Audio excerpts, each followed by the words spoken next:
La storia per non dimenticare, la storia che dovrebbe essere sempre di attualità prima di fare certe azioni.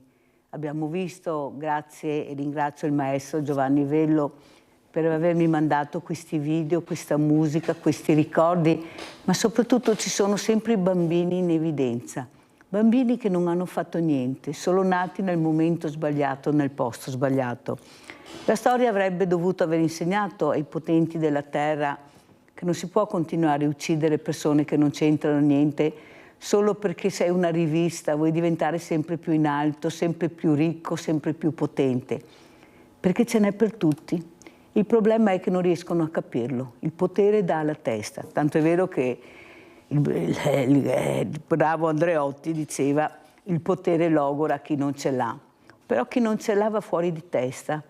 Va fuori di testa perché questo paese non va avanti, non riusciamo ad avere quello che vogliamo. Siamo terrorizzati dagli esempi e dalle immagini che ci arrivano di distruzione. Questo popolo che è sceso nelle piazze dopo tanti anni per dire basta con le guerre, vogliamo la pace, smettetela. Però cosa è successo? Che quello che si nota sono sempre i fatti negativi, quei centinaio se saranno stati di cattivissimi ragazzi che cercano di distruggere anche quel buono che sta cercando di emergere dal paese, che è il buonsenso, la bontà, l'accoglienza. Ne parlerò questa mattina con i miei graditissimi ospiti, con Mazzariol Stefano. Buongiorno, grazie Mazzariol di essere qui. Si presenti. Buongiorno. Intanto Mazzariol, cosa fa, chi è, così sentiremo direttamente. E cosa ne pensa di queste immagini che ho mandato? Beh, allora io sono il papà di un ragazzo che convive con una malattia rara che è la distrofia muscolare di Duchenne, e da quando abbiamo avuto la diagnosi della sua malattia sono entrato a far parte dell'associazione di riferimento per questa malattia rara che è Parent Project APS, della quale sono stato membro del direttivo per diversi anni e ora sono delegato territoriale per il Veneto. Riguardo a questo video devo dire è molto toccante. La musica tra l'altro è sempre un veicolo di emozioni molto forti, lo dico perché io ho suonato tanto tempo da dilettante nella mia vita e provo sempre molta emozione nella musica. Ed è vero quello che dicevi tu, Mirella, che il gesto di poche persone va a cancellare o quantomeno a ridurre il clamore di quello che in realtà stanno facendo molte altre persone in un gesto che è assolutamente condivisibile. Sentiamo anche cosa ne pensa un altro ospite gradito, che è il dottor Andrea De Lazzari, direttore generale di un'impresa sociale molto importante. Prego De Lazzari. Bene, io credo che una delle cose più difficili che ha l'indole umana è accettare il principio della diversità. E il principio della diversità deve essere un valore, non un elemento di divisione. La diversità non è solo il colore della pelle, la religione, ma anche semplicemente la possibilità di avere un'opinione diversa dagli altri. Su questo tema si vedono chi è a favore di uno schieramento, chi di un altro, e la cosa importante è che pur essendo con opinioni diverse bisogna che non manchi il rispetto reciproco e soprattutto della figura dell'umano, della persona, perché i peccati dei grandi, di chi ha il potere per poterlo fare, non è giusto che poi vengano spesati sul popolo, sui bambini, sui ragazzi, mai far pagare i peccati dei grandi ai piccoli. Allora, De Lazzari, tu lavori con tanti ragazzi, stai cercando di far capire i valori, la creatività che hanno questi ragazzi, l'impegno, le regole.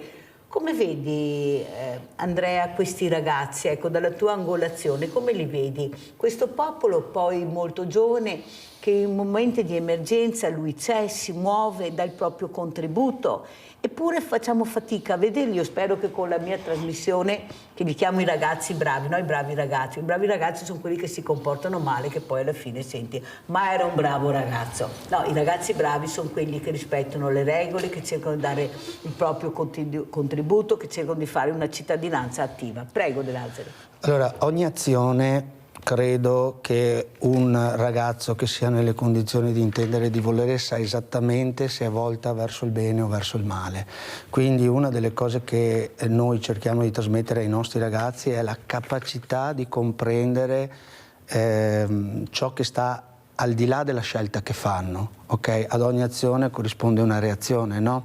E crediamo che lo strumento dello sport sia uno strumento fortissimo per aggregare i giovani, perché certe volte nei processi educativi la mamma e il papà possono dire delle cose e i figli non ascoltarli, mentre l'allenatore, che a me piace chiamarlo anche educatore prima che allenatore, se glielo dice questa persona terza, è più facile che quel ragazzo ascolti e crei un indirizzo, vada in un indirizzo.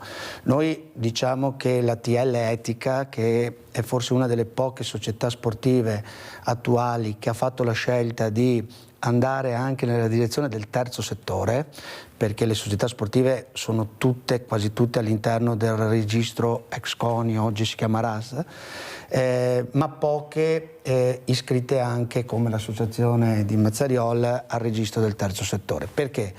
Perché si scinde un po' anche per problemi di legislazione ciò che è lo sport e che non viene considerato sociale, e su questo io mi arrabbio tantissimo perché è uno strumento per valorizzare il sociale in una maniera assoluta, ok? Allora abbiamo fatto questo percorso per avvicinarsi ai principi dell'inclusione, che può essere culturale, della disabilità, piuttosto che tutti quei principi educativi, anche civici, che noi dobbiamo avere diciamo, l'impegno e dovremmo impegnarci in questa direzione, perché altrimenti i giovani non trovano più un indirizzo. Abbiamo il nostro Rinaldo in linea da Venezia. Ciao Rinaldo. Ciao Mirella e buongiorno ai tuoi ospiti.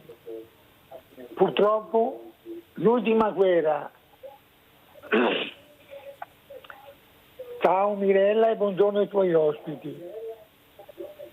Purtroppo l'ultima guerra non le insegna niente a nessuno, con l'esempio che gli sta fatto, con quello che abbiamo visto tutto sotto gli occhi. Mi ero piccolo e mi ricordo, così venivano i sforati da Pola, dall'Istria, veniva a Venezia, al Marco Foscarini, va bene, e ne sono state mie, le putei, cosa aveva il ballone, che dopo si era tutti integrati con gli altri bambini, perché eravamo tutti giovani. Ma adesso non vedo che sia un'integrazione fra bambini, perché uno non prende scarpe da 200.000 e un altro è legato ai bulli. Non vediamo più le persone, volevamo essere più bravi, più cose, ma che cosa? Ricordate che nella vita, se sei fortunati, diventiamo vecchi tutti e dopo moriremo tutti. In casa da morto non va a scarsare, se avete 3 panche, fate bene, aiutate questa gente qua che fa associazioni benefiche, se avete idee da questa gente che è qua, perché guarda, è un'altra roba di Dio. Vuoi fare beneficenza gratuita, ricordate della Mirella, va bene, qua è beneficenza gratuita e a Mirella aiuta miele le persone, va bene, e a te fa vedere tutto quello che fa, qui stai che attira, non nasconde niente, e poi a Mirella è una donna speciale, non insegna anche una donna, è 3 insieme, perché ha la forza di mente di tutto, e poi ha la volontà di andare avanti, e a arrivare alla fine, e a parlare bene, non ha paura di nessuno, e la signora Betta da lingua accetta, va bene, e a dire la verità non mi interessa se sei comunista, fascista, democristiano, quello che ti vuoi, quello che ha da dire te dice, non ha interessi con nessuno, e ha interessi di fare del bene solo per la povera gente. E ora, vediamo il suo esempio. Grazie Rinaldo, fammi andare avanti, grazie di cuore anche per le parole e il supporto che mi date, questa grande famiglia che mi sostiene. Mi sarò anche il motore, ma loro sono la benzina e se non c'è la benzina il motore non va avanti, perciò un grande abbraccio a tutti, veramente grazie. Saluto anche un altro ospite gradito che è il dottor Marco Baratto, studioso dialogo interreligioso, con questo libro I bambini soldato. Buongiorno Baratto, grazie di essere qui, soprattutto non so se lei ha visto, ho aperto con queste immagini che devo ringraziare il maestro Giovanni Vello, ecco, di questa storia di questi bambini rinchiusi in questi campi di concentramento che forse qualcuno si dimentica, ma anche se non ci sono le recinzioni, noi vediamo cosa sta succedendo nel 2025. Ma cos'è la religione? Ecco, questo dialogo soprattutto interreligioso che a mio avviso, Baratto, doveva essere fatto molto tempo prima, cercare di dialogare.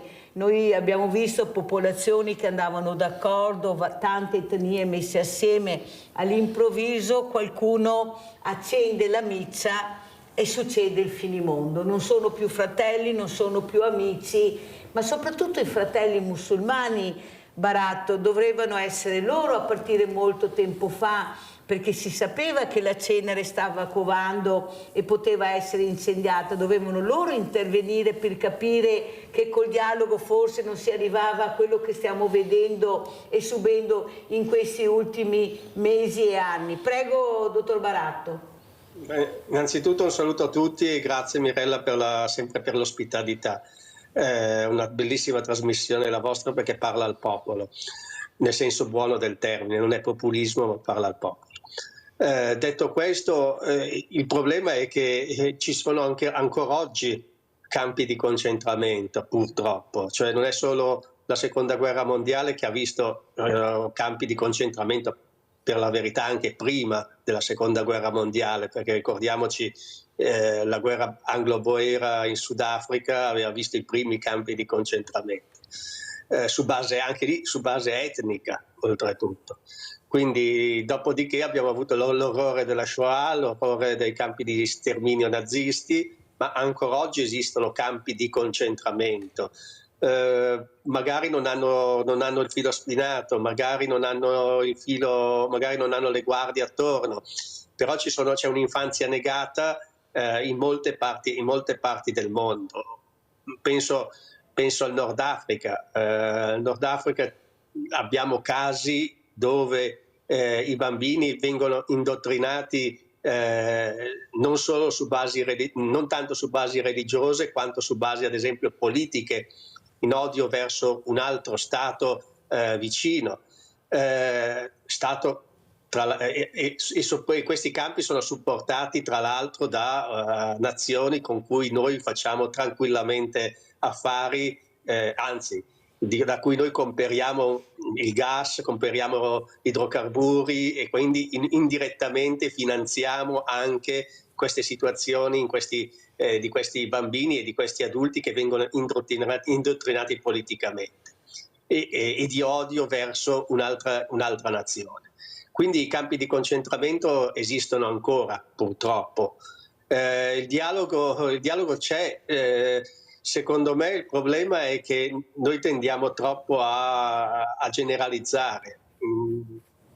Io frequento centri islamici, quindi dove tengo anche tanti incontri e dove ci sono tanti ragazzi che fanno anche tante domande su cos'è il cristianesimo, che mi chiedono di spiegare il cristianesimo.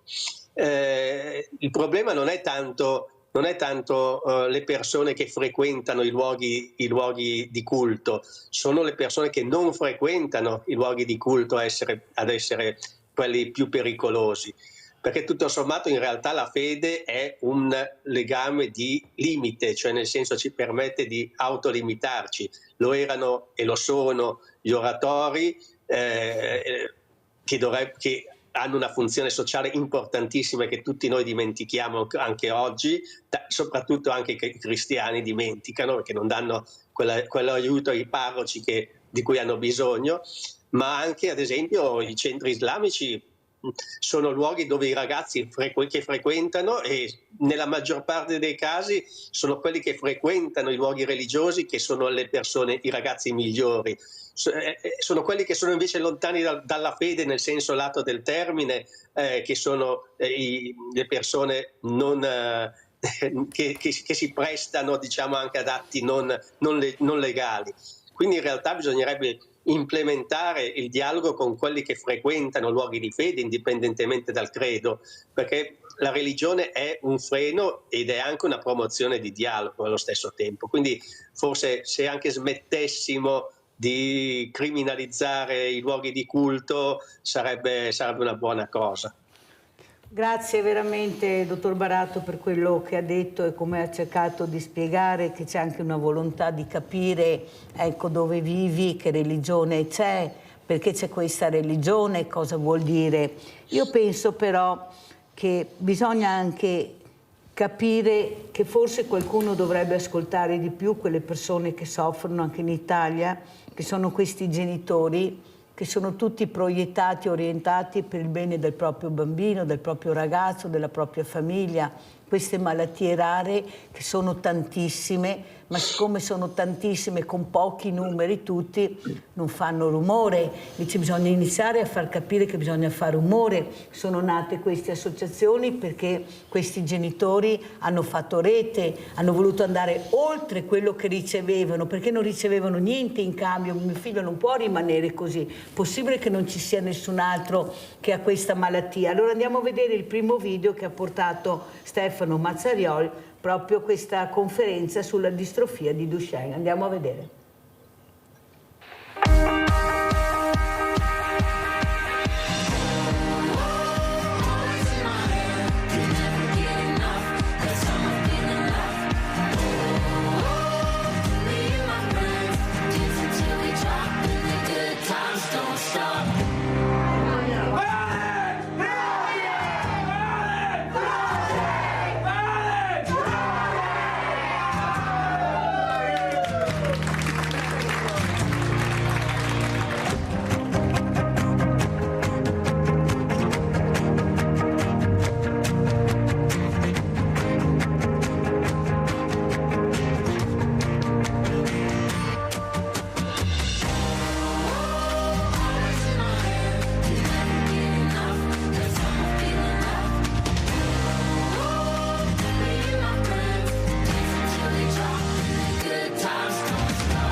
Allora, prima di dare la parola a Stefano Mazzariol per commentare questo importante video che fa capire quali invece sono le priorità dei nostri paesi, di tutti penso, perché le malattie rare sono in tutto il mondo, ecco, questi genitori non hanno, ecco, il tempo di pensare a qualcos'altro, solo di far vivere bene questi figli, di trovare le cure giuste, la ricerca e la scienza che vada avanti. Abbiamo Maria da Vicenza. Ciao Maria. Saluti signora, io sono una donna di 91 anni, ho vivo l'anno scorso, ora ne ho 92. Mi è successo in casa che mi sono venuta addosso, che era caduto un attrezzo di sopra che era sistemato lungo una colonna e ho fatto per sistemarlo e mi è caduto addosso. Invece di averlo puntato bene in fondo pensavo fosse fisso, invece è caduto e mi ha rovesciato con la schiena, in dietro-schiena. Ho preso un trauma enorme.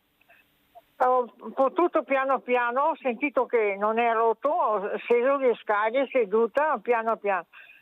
E poi ho telefonato a una mia amica per dirle cosa mi è successo. Questa si è premurata ed è venuta subito a vedere. voleva che andasse subito al pronto soccorso, ma era di domenica. Ho detto guarda che oggi c'è poca personale, poi non ti fanno tutte le visite complete che hai bisogno. E allora così abbiamo deciso di andare lunedì mattina, alle 8:30 eravamo all'ospedale a Sant'Orso. Lì mi hanno fatto fare raggi, TAC, visite ortopediche, chirurgiche, eccetera.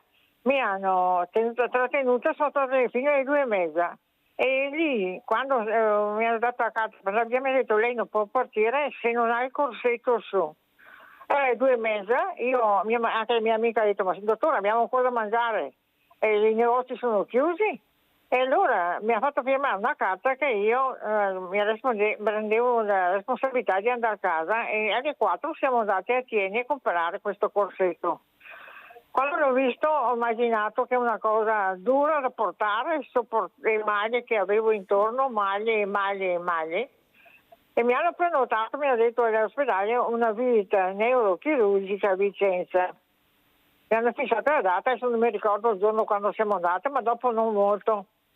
Insomma, quello era il 1° di luglio. Allora io non sapevo più cosa fare. Ho visto che non poteva fare cosa, muovermi, eccetera. Ho visto lì in cortile una signora che va da un nipote di mio marito a fare i lavori, e io ho chiesto, senza sapere chi fosse, niente. E mi ha detto subito, dopo gli ho detto, vengo, parliamo.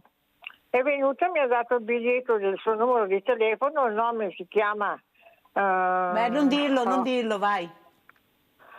Mamma mia, sto male quasi, perché... Insomma, questa donna ha deciso lei che veniva il sabato, 3 ore e mezza, sabato mattina, per farsi i lavori. Gli ho fatto vedere la casa, ma non sono salita sotto, perché ero in condizioni faticose, ma morbose dal dolore che avevo intorno.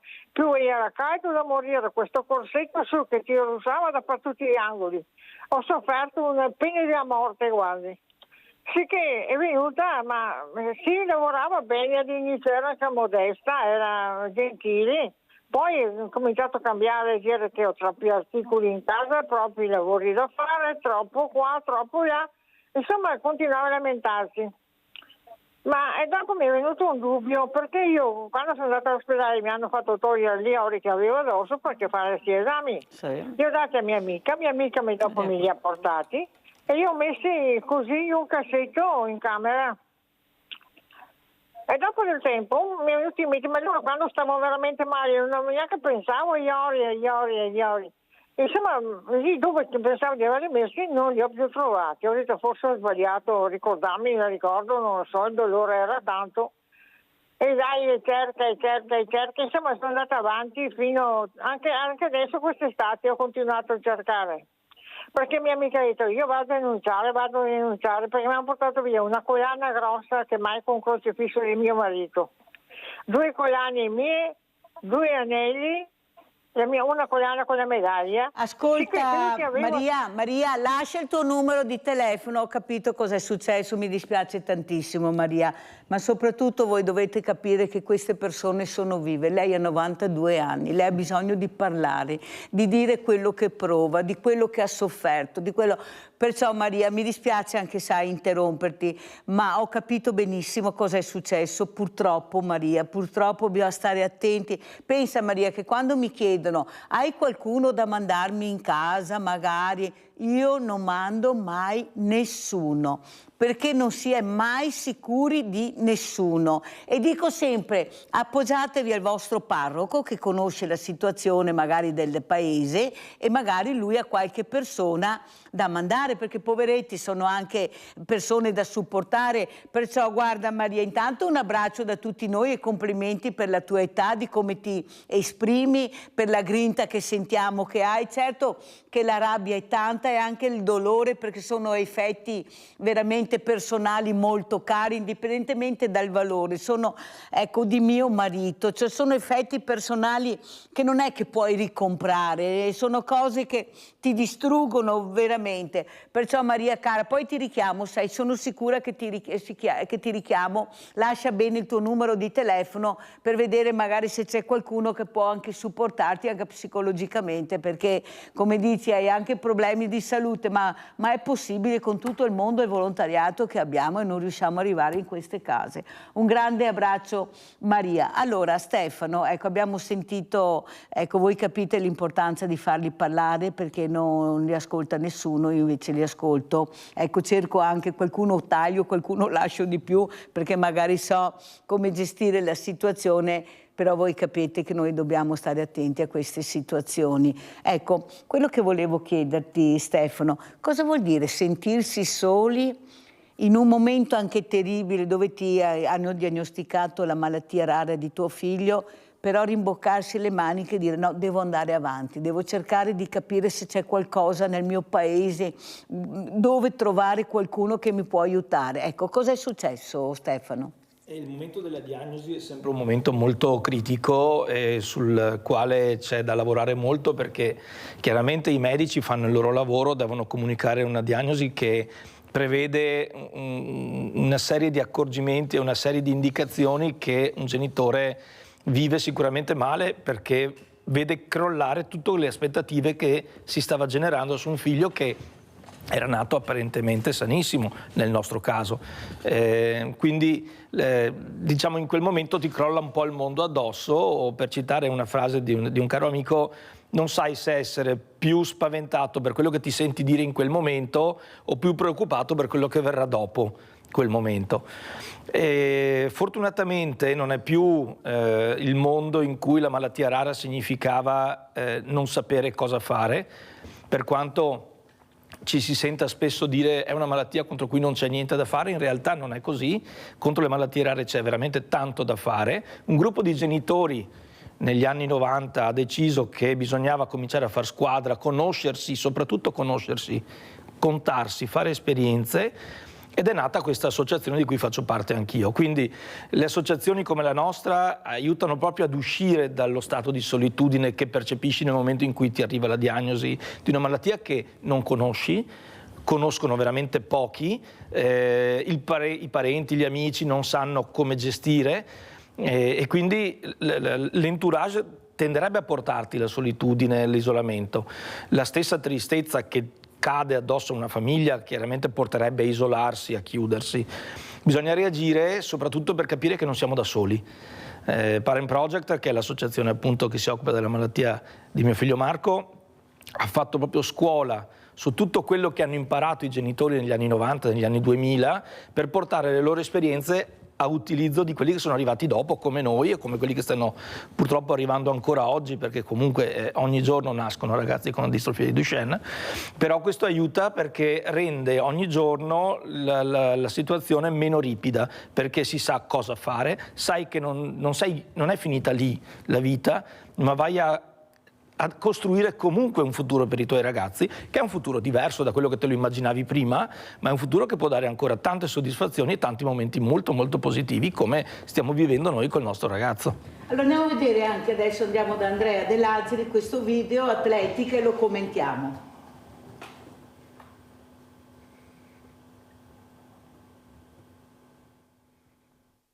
Qui al dopo scuola noi facciamo i compiti, mi diverto con i miei amici, fai anche molta attività fisica, ci aiutiamo tra di noi, faccio i compiti più velocemente. Quando li facciamo siamo molto concentrati perché poi quando li finiamo veniamo qui e giochiamo. Dopo aver finito i compiti ti puoi divertire a fare gli sport con gli amici. Poter fare sport e dopo scuola nello stesso posto penso che sia un'opportunità da non sprecare. E poi ti puoi divertire correndo e per me basta.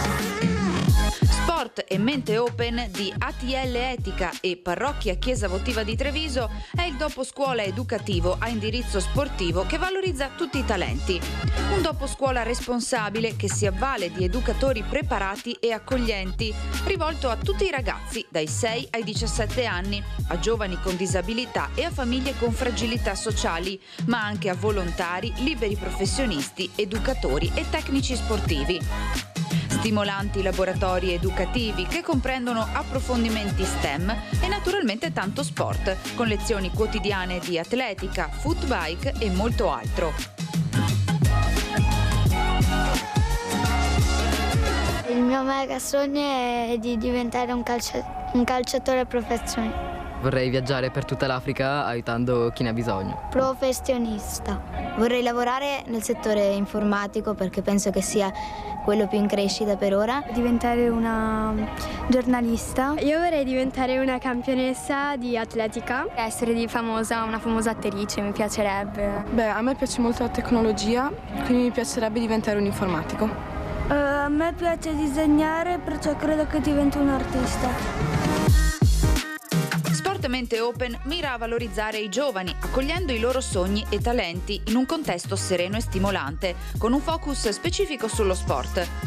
Le attività si svolgeranno a partire dal 1 ottobre 2025 presso la parrocchia della Chiesa Votiva di Treviso, coinvolgendo i giovani dai 6 ai 17 anni di età. Le attività di atletica e footbike vengono proposte anche a San Vendemmiano, Motta di Livenza, Oderzo, Cimadolmo, Ponte di Piave, Spresiano e Pieve del Grappa. Sul sito www.atl-etica.srl è possibile iscriversi e avere maggiori informazioni sui diversi programmi dopo scuola proposti. Complimenti intanto a Andrea De Lazzari, perché vediamo che questi bambini li sentiamo, li ascoltiamo. Avete sentito cosa hanno detto? Stare assieme, giocare, divertirsi, fare i compiti, ma poi mi diverto, perché il bastone è la carota, quello è che va avanti, regole, rispetto, questo sta facendo Andrea De Lazzari, prego. Beh, allora, innanzitutto questo progetto nasce dall'esistenza precedente già di un doposcuola della parrocchia della Chiesa Votiva, che ringrazio Don Paolo Pigozzo, che loro già organizzavano da sempre. L'idea è stata quella di, per le elementari, aggiungerci il modulo sportivo e i moduli di laboratori educativi, civici, abituare i ragazzi al riciclo, all'uso consapevole delle risorse tipo l'acqua, principi che noi vediamo spesso che anche attraverso lo sport riusciamo a veicolare. E poi c'era l'utenza delle medie che non avevano nessun servizio. Io ritengo invece che prima, seconda, terza media, prima superiore siano forse più pericolosi. Sono forse quelli che avrebbero, perché iniziano a poter scegliere cosa fare nella vita, mentre le elementari sono veramente troppo piccoli, quindi l'indirizzo lo dà giustamente la famiglia, e in quella fase evolutiva era mancante questa proposta. E dopo un anno o due che parlavamo, c'erano anche il discorso della Chiesa Votiva che aveva una vocazione per lo sport come oratorio della città, e quindi indipendentemente dalle strutture che ci sono o non ci sono, ricordo sempre a tutti che in Kenya corrono nelle piste di terra, quindi voglio dire possiamo trovare. Ecco, al di là di questo abbiamo cercato di dare un'offerta anche alle scuole medie. Questa la coordineremo noi, in accordo sempre con la parrocchia. I ragazzi potranno avere flessibilità in ingresso e negli orari di uscita, però riteniamo che poter tenere dei ragazzi dall'1 del pomeriggio quando escono da scuola fino alle 7:30 di sera in un ambiente sano, dove possono crescere, dove possono fare sport, dove vengono aiutati per chi ha difficoltà magari nell'apprendimento, e perché no un'inclusione sociale, perché l'attività sportiva dovrebbe essere erogata da tutte le società a 360 gradi indipendentemente dalla condizione dei ragazzi. Possono essere normodotati o con disabilità.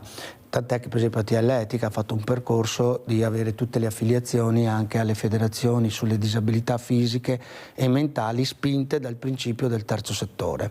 Pubblicità.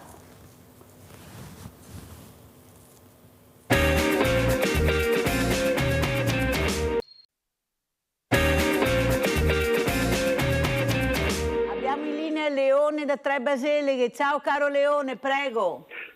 Ciao Mirella, grazie, saluto i tuoi ospiti.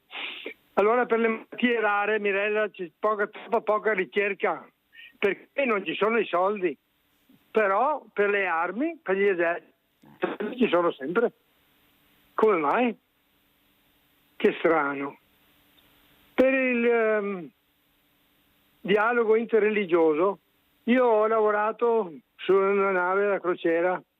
Eravamo 20 nazionalità diverse con tutte le religioni diverse. Non c'è mai stato nessun problema. fra una religione diversa, una nazionalità diversa. L'unica cosa che c'era il rispetto per l'altro e si sapeva che se non rispettavi l'altro eri fuori. Perciò si può fare anche a terra, basta un po' di rispetto, e chi non porta rispetto agli altri, ci sono le forze dell'ordine. Ciao Mirella, grazie. Grazie a te caro Leone. Allora andiamo a vedere questo servizio Pro Gaza, voci corteo, e poi sentiamo cosa ne pensa il dottor Baratto, ecco, su quello che è successo, tanta gente che ha manifestato e soprattutto tanti giovani, e li sentiremo. Andiamo a sentire e vedere il servizio. Appunto è nostro dovere in questo momento fermare con tutto quello che possiamo le armi che passano da qua, quindi il nostro territorio, e che vanno verso Israele, per dire stop al genocidio e appunto pretendere che almeno fare quello che possiamo nei nostri territori e quindi ecco, fermare questo massacro. Un appello che arriva da Genova, dai portuali di Genova, e che come centri sociali del nord-est, come ADL Cobas, abbiamo subito voluto accogliere e rilanciare, proprio perché anche da Venezia passa l'economia di morte. A migliaia tra le strade di Marghera e fino al porto, tra i tanti anche diverse famiglie con bambini, addirittura neonati. Una madre originaria della Macedonia racconta di come faccia fatica a comprare cibo e giochi per i suoi figli, pensando che poco distante ci sono altri figli che non possono permetterselo. Non riesco a spiegare come batte il cuore. Quelli che ce l'abbiamo noi, quelli che anche loro possono avere le stesse cose. Posso dire solo quello, mi dispiace, scusatemi. Per la Palestina, giustamente, per liberarsi la Palestina da questo genocidio. Lei da dove arriva? Io dalla Tunisia, ma vivo qui in Italia da 36 anni. Io faccio parte della Palestina, il mio sangue è palestina. E tutti gli arabi e musulmani fanno parte della Palestina. Grazie al popolo italiano che hanno partecipato molto, ma migliaia e migliaia, tutta l'Europa, guarda, tutto il mondo. E la Palestina è conosciuta ora, adesso, per questo gesto qui.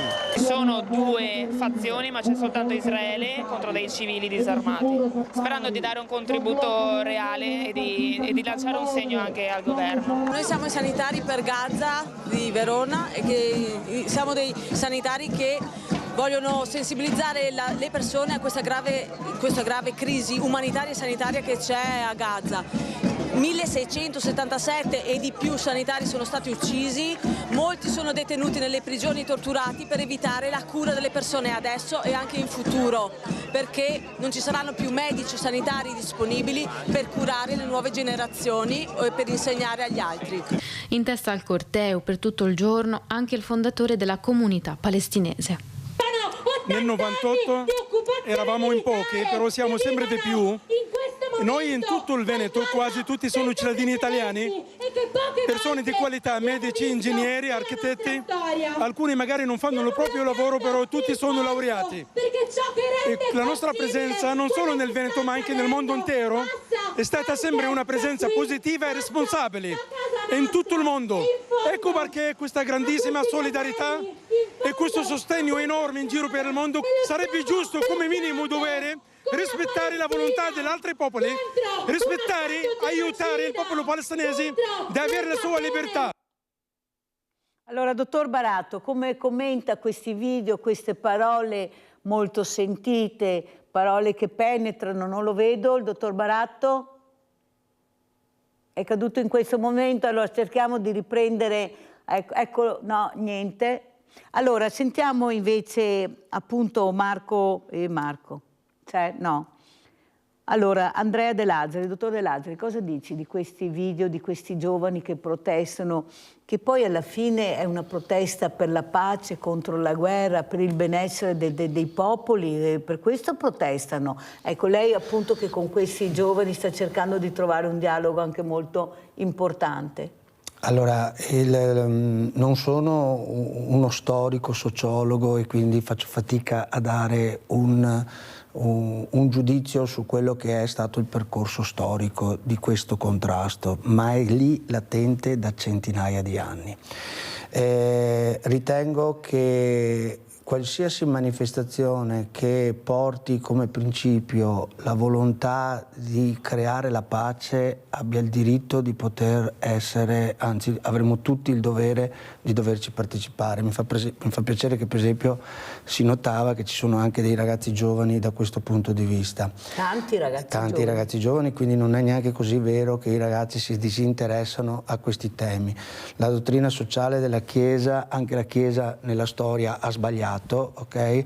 E a nome del, diciamo, abbiamo fatto le crociate, no? E quindi non può mai essere corretto il principio di usare la forza per imporre un pensiero. Sentiamo cosa ne pensa il dottor Baratto. Dottor Baratto è collegato, eccolo qua, abbiamo visto questo. Era caduta la linea. Non so se ha visto il servizio su Gaza, questa manifestazione, i giovani che hanno parlato, anche persone dalla Palestina. Prego, dottor Baratto, lei come commenta questo sciopero importante? Però non era un sciopero, era una dimostrazione che la popolazione ha capito l'importanza di dare un segnale di pace. Prego.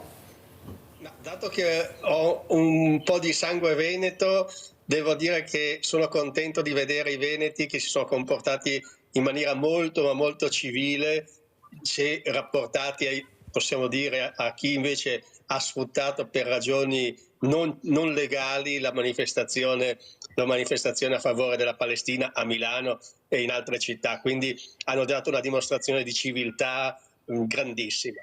La questione della Palestina e di Israele è una questione difficile, anche perché sostanzialmente è una questione che vede colpevoli, tra virgolette, le potenze europee. Il problema della spartizione del Medio Oriente è nato durante la Prima Guerra Mondiale. Le potenze europee hanno promesso a entrambe le parti lo stesso territorio e oggi facciamo finta quasi di non vederlo, di non vedere il dramma, perché è un dramma sia dalla parte palestinese, ovviamente, perché vediamo le immagini di Gaza, ma pensiamo anche alle persone che non si riconoscono nelle politiche attuali di Israele, le persone normali che vivono anche loro sotto un incubo. Quindi è un dramma che poi è stato causato, in fin dei conti, come tanti drammi da noi occidentali, che ci siamo spartiti il mondo. Nel caso della Palestina dobbiamo ricordare che sia nel 1914 per contrastare l'impero ottomano le potenze europee hanno fatto accordi tanto quanto gli arabi quanto con gli ebrei e hanno promesso lo stesso territorio a entrambi, salvo poi spartirsi loro, le potenze europee, questi territori. Quindi in realtà è colpa nostra di questo dramma e noi facciamo finta purtroppo di non vederlo, di non capirne le ragioni, perché non è solo un dramma, è un dramma religioso, un dramma culturale. Devo dire che la posizione più lineare è quella del cardinale Pizzaballa, che sicuramente poi opera con l'accordo della Santa Sede, che sta provando ad avere un dialogo con le parti in conflitto, un dialogo veramente serio, alle volte duro, ma insomma sincero e forte. Quindi secondo me il vero punto è sostenere l'azione della Chiesa e del cardinale Pizzaballa in generale per quanto riguarda una soluzione pacifica di due stati e due popoli in quell'area, come era stato loro promesso.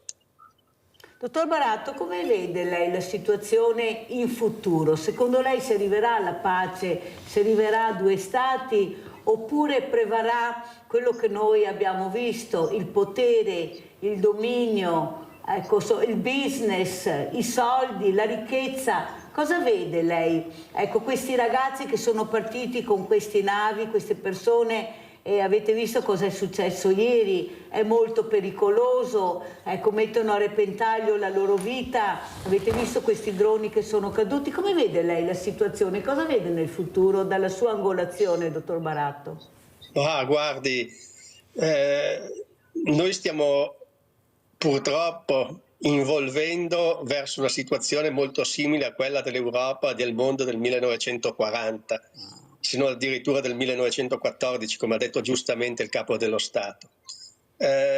qui stanno prevalendo i nazionalismi. Il nazionalismo è una cosa che è contro il patriottismo. Il patriottismo vuol dire amare la patria, il nazionalismo invece è qualcosa che distrugge e non vuole costruire. Ma lo abbiamo visto anche noi in Italia, cioè le posso raccontare, mio nonno era nativo della provincia di Trento, quindi è stato sfollato in Italia, era profugo in Italia, malvisto perché veniva dall'Austria e quant'altro, eccetera, eccetera. Quindi il nazionalismo ha distrutto una comunità che era la comunità quella di realtà sovranazionali dove le persone convivevano in pace, magari sì con qualche dissidio, ma convivevano. Oggi invece stiamo involvendo verso la situazione del 1914, sono addirittura per certi versi quella del 40 con alcune idee, verso una società dove c'è un nazionalismo spinto da tutte le parti, a livello globale. Quindi il crinale è veramente pericoloso. Non vedo bene la situazione, per essere sincero. Neanch'io, siamo in due, allora anche forse di più, perché veramente sono dei segnali molto molto preoccupanti, perché io capisco tutto, ma mandare dei droni su questi ragazzi, alla fine sai chi stanno portando dei viveri, avranno sbagliato, hanno superato magari quell'eccesso anche di una situazione molto particolare e pericolosa, ma sempre con la voglia di aiutare. Alla fine come fai a colpire queste barche con questi giovani? Io vorrei vedere se ci fossero stati i loro figli su quelle barche, se avrebbero colpito, ecco, in maniera incredibile questi ragazzi. Hanno sbagliato, ognuno faccia le proprie riflessioni, però loro sono partiti, questa flottiglia è partita per portare aiuti e per portare pace e non guerra. Allora grazie dottor Barato di essere stati con noi, veramente grazie, buon lavoro e continuiamo così a dialogare tra di noi un po' alla volta. I ragazzi annuncio che probabilmente sarò a Treviso per presentare il mio libro, quindi vi farò sapere. Perfetto, guardi che ci tengo tantissimo. Sapere, andiamo con tutti i ragazzi della Atletica. Ecco, ha sentito cosa ha detto Andrea? Cosa hai detto? Ho detto che se ce lo fa sapere quando lo farà a Treviso e dove, andremo con i ragazzi della Atletica, perché è sicuramente un principio culturale che è alla base della nostra ispirazione. Sicuramente morale. Farò da se mi lascia un secondo, voglio dire una cosa su questa attività sportiva, etica che stanno facendo. Io l'ammiro molto, faccio i complimenti. Devo dire che molto spesso i figli, i ragazzi si comportano molto meglio dei genitori, perché alle volte nel mondo sportivo dilettantistico e quant'altro, forse bisognerebbe fare più un'educazione sui genitori, non tanto sui figli, perché vediamo situazioni dove i genitori forzano i figli e rovinano anche l'aspetto bello dello sport e condiviso dello sport. E vi lascio veramente e speriamo di vederci a Treviso presto. Grazie dottor Barato, l'aspetto sicuramente. Buona giornata e buon lavoro. Andiamo a vedere anche questo spot Atletica per capire, salutiamo anche Andrea De Lazzari, andiamo a vedere lo spot e lo commentiamo.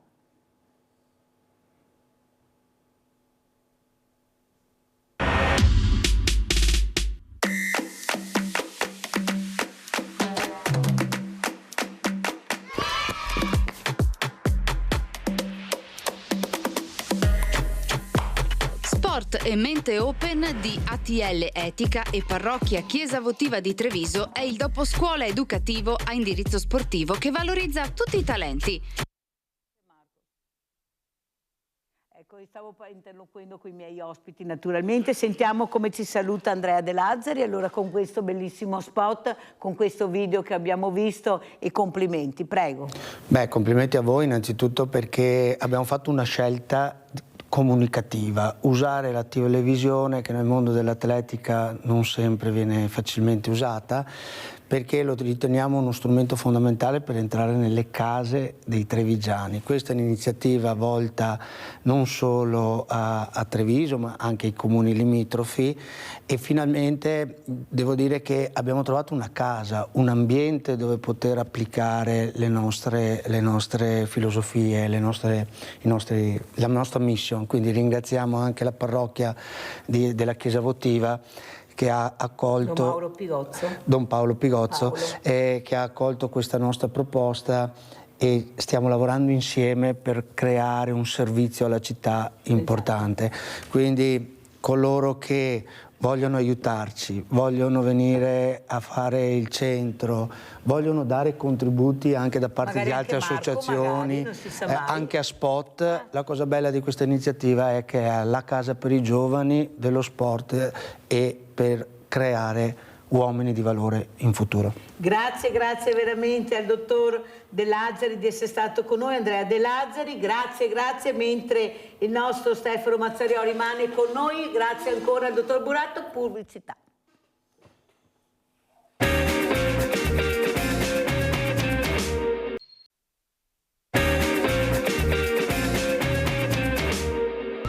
Ciao, siamo i Finlay e questo è Con tutta la forza che ho.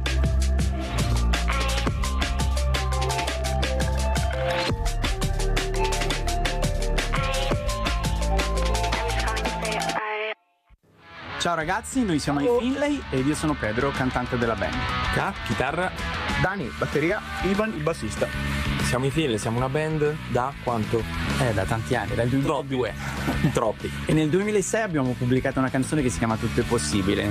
Questa frase è diventata un po' il nostro portafortuna, il nostro mantra, la luce nei momenti difficili che ci fa sempre pensare positivo. È un mantello da supereroi che indossiamo per nasconderci da una vita che magari in quel momento non ti rispecchia, non ti soddisfa e non segue il ritmo dei tuoi sogni. È un po' la nostra forza, tutto è possibile, il mantra che ci ha fatto andare avanti finora, e noi con questo programma, con tutta la forza che ho, cercheremo delle nuove definizioni della parola forza. Lo faremo anche grazie alle storie di Jacopo, Misha e Samuele, tre ragazzi che sono accomunati dalla distrofia muscolare di Duchenne, una malattia che hanno in comune, che colpisce appunto i muscoli, ma loro tireranno fuori tutta la forza che hanno con le loro sfide quotidiane. Ecco, riscopriremo il significato della parola forza, perché non è solamente bicipiti addominali, ma è coraggio, è forza interiore, è cuore.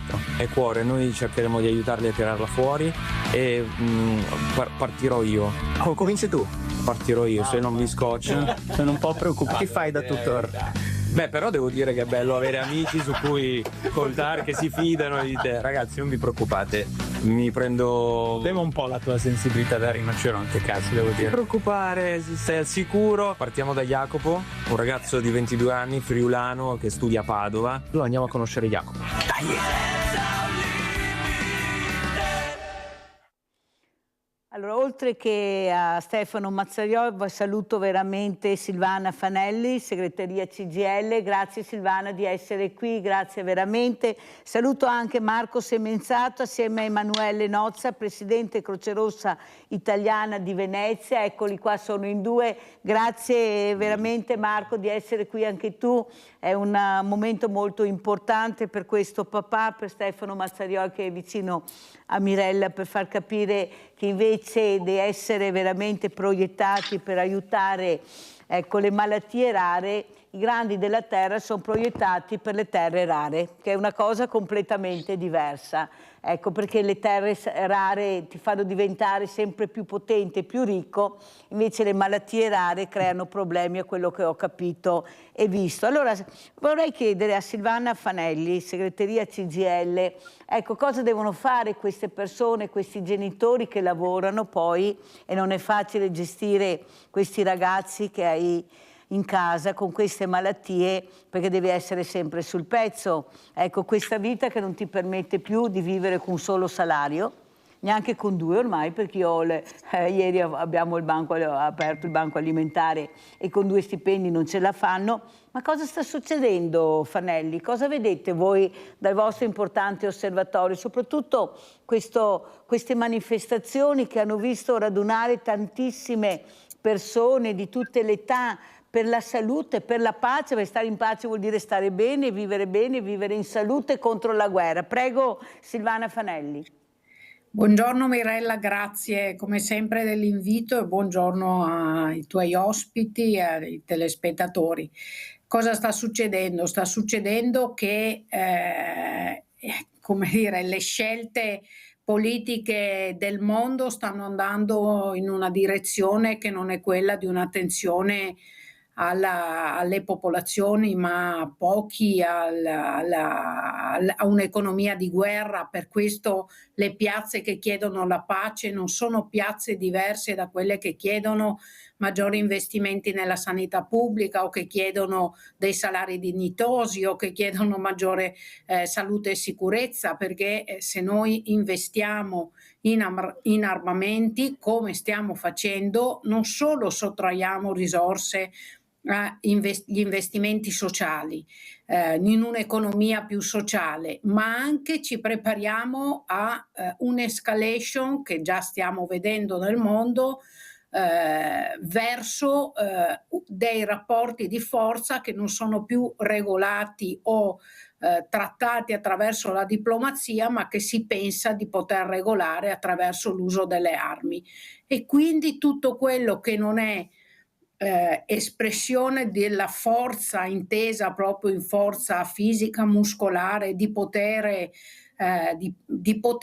è messo da parte, perché è un intralcio a una società che fa della competizione, della prevaricazione del più forte sul più debole la sua cultura dominante. E così anche chi ha dei problemi veri che deve affrontare, appunto come dicevi tu, le malattie rare, ma situazioni insomma di debolezza che hanno bisogno di un accompagnamento, di una presa in carico della persona a 360 gradi, diventano un problema per questa società, vengono lasciati da parte.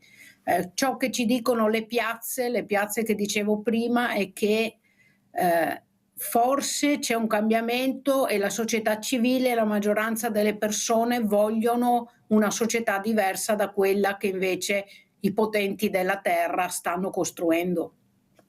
Molto chiara, grazie a Silvana Fanelli per questa esposizione, dei fatti che sono accaduti e che accadranno anche in futuro, perché guardate che non risolveremo il problema in pochi mesi, io non ci credo mica a questo. Vi ripeto che le terre rare sono molto importanti, si stanno dividendo la torta, bisogna vedere quando finiranno di dividersi la torta e vivere in pace. Prego Silvana. E su quello che stanno facendo la guerra, non è mica per esportare democrazia o perché dietro c'è l'interesse economico ad accaparrarsi qualcosa che altrimenti resta in mano di qualcun altro. Ecco, è una guerra economica che si combatte purtroppo con le armi, e quando c'è la guerra chi ci rimette non è chi la fa questa guerra, ma è chi la subisce, quindi le popolazioni inermi in molti casi. Allora andiamo a vedere invece questo video che ha portato Marco Semenzato, questa Croce Rossa, sempre nel pezzo, una delle poche associazioni che riesce a intrigare i ragazzi. Perché? Perché li fa diventare protagonisti, li mettono subito all'opera, quello che dovremmo imparare anche noi. Andiamo a vedere il video, poi lo commentiamo con Marco Semenzato e Emanuele Nuzza.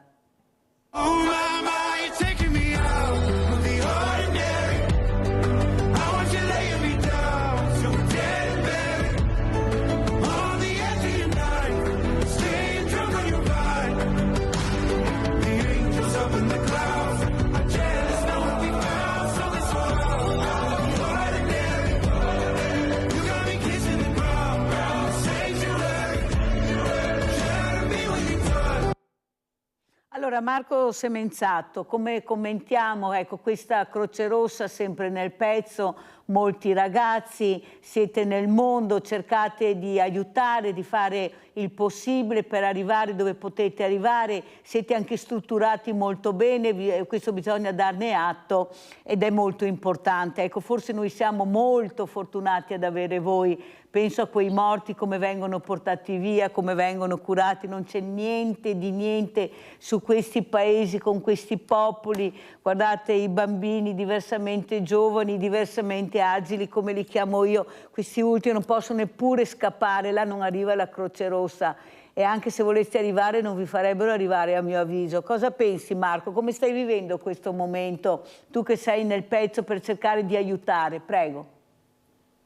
Intanto grazie Mirella per ospitarci anche in questa giornata. Qui a fianco a me ho Emanuele Nozza, che effettivamente è il rappresentante dei giovani, quindi penso che la domanda possiamo girargliela direttamente a lui, perché uno degli obiettivi che noi abbiamo per far crescere questi giovani e dargli la possibilità di trovare spazi che magari in altre realtà non hanno sono proprio questi.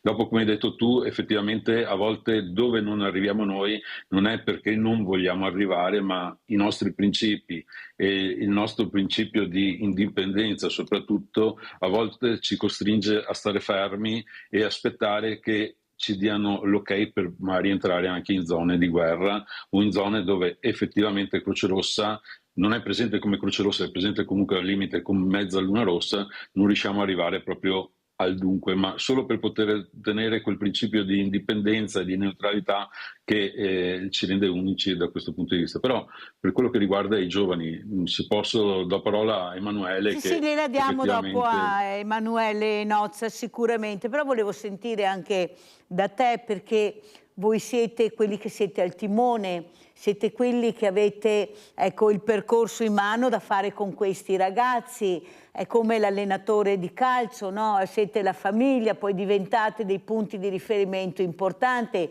siete voi che intrigate, poi loro arrivano, ma siete voi che avete e siete riusciti a capire l'importanza di questo. Secondo te, Marco, cosa sta succedendo anche nelle scuole? Ecco, io sono dell'idea che il pomeriggio dovreste essere più presenti anche nelle scuole, invitarvi di più, far capire, perché i numeri ci sono, voi li avete i numeri, vuol dire che siete riusciti a intrigare questi ragazzi. Ecco, perché si fa così fatica a entrare nelle scuole e ci vuole l'assicurazione e c'è la didattica? Sì, ma il pomeriggio cosa facciamo con questi ragazzi? Cosa vuoi dire, Marco? Ecco, se tu avessi di fronte il ministro Valditara, ad esempio, prego. Beh, io ho due figlie, quindi di 15 e 13 anni, quindi posso capire anche la tua domanda e anche quello che Croce Rossa sta cercando di fare. Effettivamente Croce Rossa sta cercando di entrare nelle scuole. Il Comitato di Venezia in questi ultimi mesi soprattutto sta entrando naturalmente in punta di piedi, come tradizione di Croce Rossa, per cercare di trovare anche, più che altro, dare la possibilità ai ragazzi di vedere un qualcosa di diverso da quello che è Croce Rossa effettivamente. Per adesso ti ho fatto vedere delle bellissime immagini della nostra ambulanza, però la metà dei volontari qui di questo comitato segue il sociale, che è la cosa fondamentale, perché effettivamente, come hai detto tu, arrivare a fine mese è difficile. Uno stipendio a volte non basta, due magari a volte fanno anche difficoltà. Effettivamente i giovani cerchiamo di portarli anche a questo, e ti dico qui, se vieni sabato mattina che facciamo la distribuzione, sono nella sede di Mestre in questo momento, ci sono i volontari che l'età media va massimo fino ai 25 anni, giusto per farti capire che i giovani, se riusciamo a incanalarli e gli presentiamo effettivamente quello che facciamo, sono i primi che si rimboccano le maniche e partono, forse proprio perché gli diamo la possibilità di mettersi alla prova, perché alla fine vuol dire dare la possibilità di mettere alla prova e aver fiducia su questi giovani. Allora, Emanuele Nozza, a te invece chiedo, quando sei stato intrigato, cos'è che ti ha portato a diventare anche un membro importante della Croce Rossa, portare il tuo supporto, il tuo aiuto, dare l'esempio agli altri ragazzi? Prego, Emanuele. Allora, mi ha intrigato una foto vista sui social qualche anno fa, quasi 8. Sono entrato a 16 anni, in Croce Rossa si può entrare infatti dai 14, e un po' per gioco, il giorno dopo ho iniziato il corso base, dopo 8 anni sono ancora qua. Come Croce Rossa Italiana siamo molto attenti ai giovani, riconosciamo una figura importantissima, il giovane all'interno di Croce Rossa, è anche motore di cambiamento e attento alle nuove esigenze della popolazione, sia giovanile che non giovanile. E come diceva Marco, io sono veramente entusiasta di rappresentare i giovani, perché sono un forte numero dei volontari che abbiamo in comitato, che portano quotidianamente avanti le nostre attività umanità, nel rispetto ai nostri 7 principi, e spesso e volentieri sono quelli che ci regalano anche più emozioni, perché li vediamo crescere, entrano appunto da ragazzi e continuano la loro vita all'interno di Croce Rossa. Tipo Marco ne è un esempio. Spero io in un futuro di poter continuare questa attività che ho intrapreso. L'attenzione che rimettiamo nei giovani è quotidiana al nostro impegno, sia verso l'interno che verso l'esterno. Cerchiamo di appunto anche implementare le capacità che ci portano i nostri giovani, e sia l'esterno verso l'interno, sia l'esterno verso l'esterno. Noi quotidianamente stiamo cercando, appunto, come diceva Marco, di entrare all'interno delle scuole della provincia, attivare convenzioni con attività strutturate. Senti Emanuele, attraverso... devo correre purtroppo perché il tempo è tiranno e sono tante le domande che vorrei farvi, e anche a casa penso di conoscere. Cosa pensate, cosa provate nel momento che vedete tutti questi morti, questi bambini, questa popolazione che muore, voi che siete nel pezzo per salvare? Cosa provate, cosa vi raccontate, cosa vi dite? Perché noi vogliamo anche sapere voi giovani cosa ne pensate. Abbiamo visto nelle piazze scendere tantissimi giovani, tutti per la pace, basta per la guerra, a parte quegli atti violenti che abbiamo visto, ma pochissimi rispetto ai buoni esempi invece che abbiamo visto, questi ragazzi di ultima generazione seduti per terra, che fermavano questa brutalità che stava arrivando, anche come a protezione tra le forze dell'ordine e loro. Cosa hai provato? Cosa provate? Cosa dite? Prego. Proviamo sicuramente un senso un po' di orgoglio che i giovani siano attenti comunque ancora oggi a queste tematiche quotidiane, e quotidianamente scendiamo in campo per cercare di cambiare qualcosa concretamente. E per quanto riguarda vedere i conflitti oggi in atto, ci colpisce spesso e volentieri la possibilità di non poter intervenire come Croce Rossa.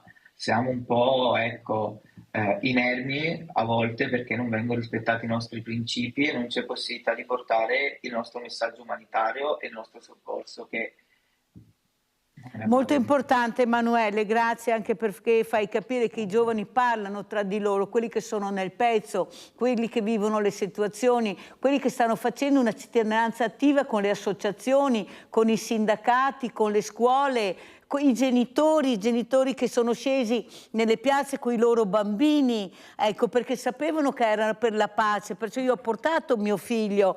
Allora andiamo a vedere il secondo servizio, il secondo video che ha mandato Marco Semenzato, poi lo commentiamo.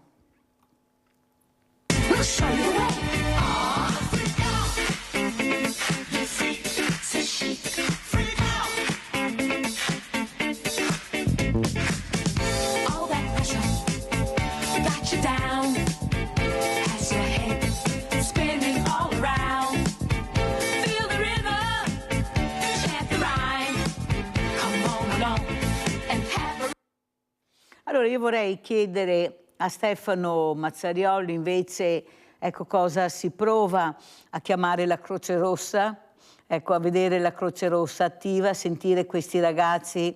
Tu penso, Stefano, che ne sai qualcosa, con l'importanza di vedere qualcuno che ti aiuterà, che arriva subito, che è professionale, che sa come toccarti, come parlarti, come aiutare. Cosa vuoi dire a Marco e anche a Emanuele?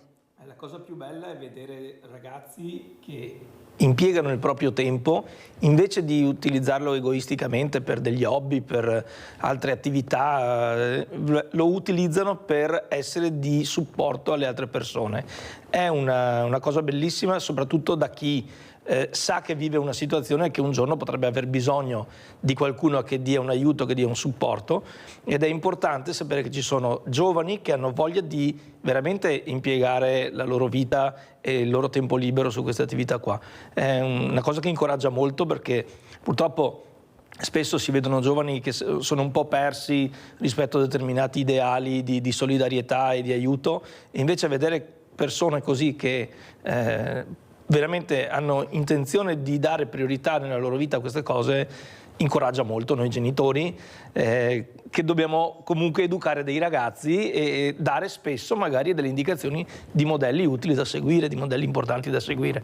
Abbiamo Ignazio da Vicenza. Ciao Ignazio. Ciao Mirella. Prego. Allora, tutti quanti quelli che vanno adesso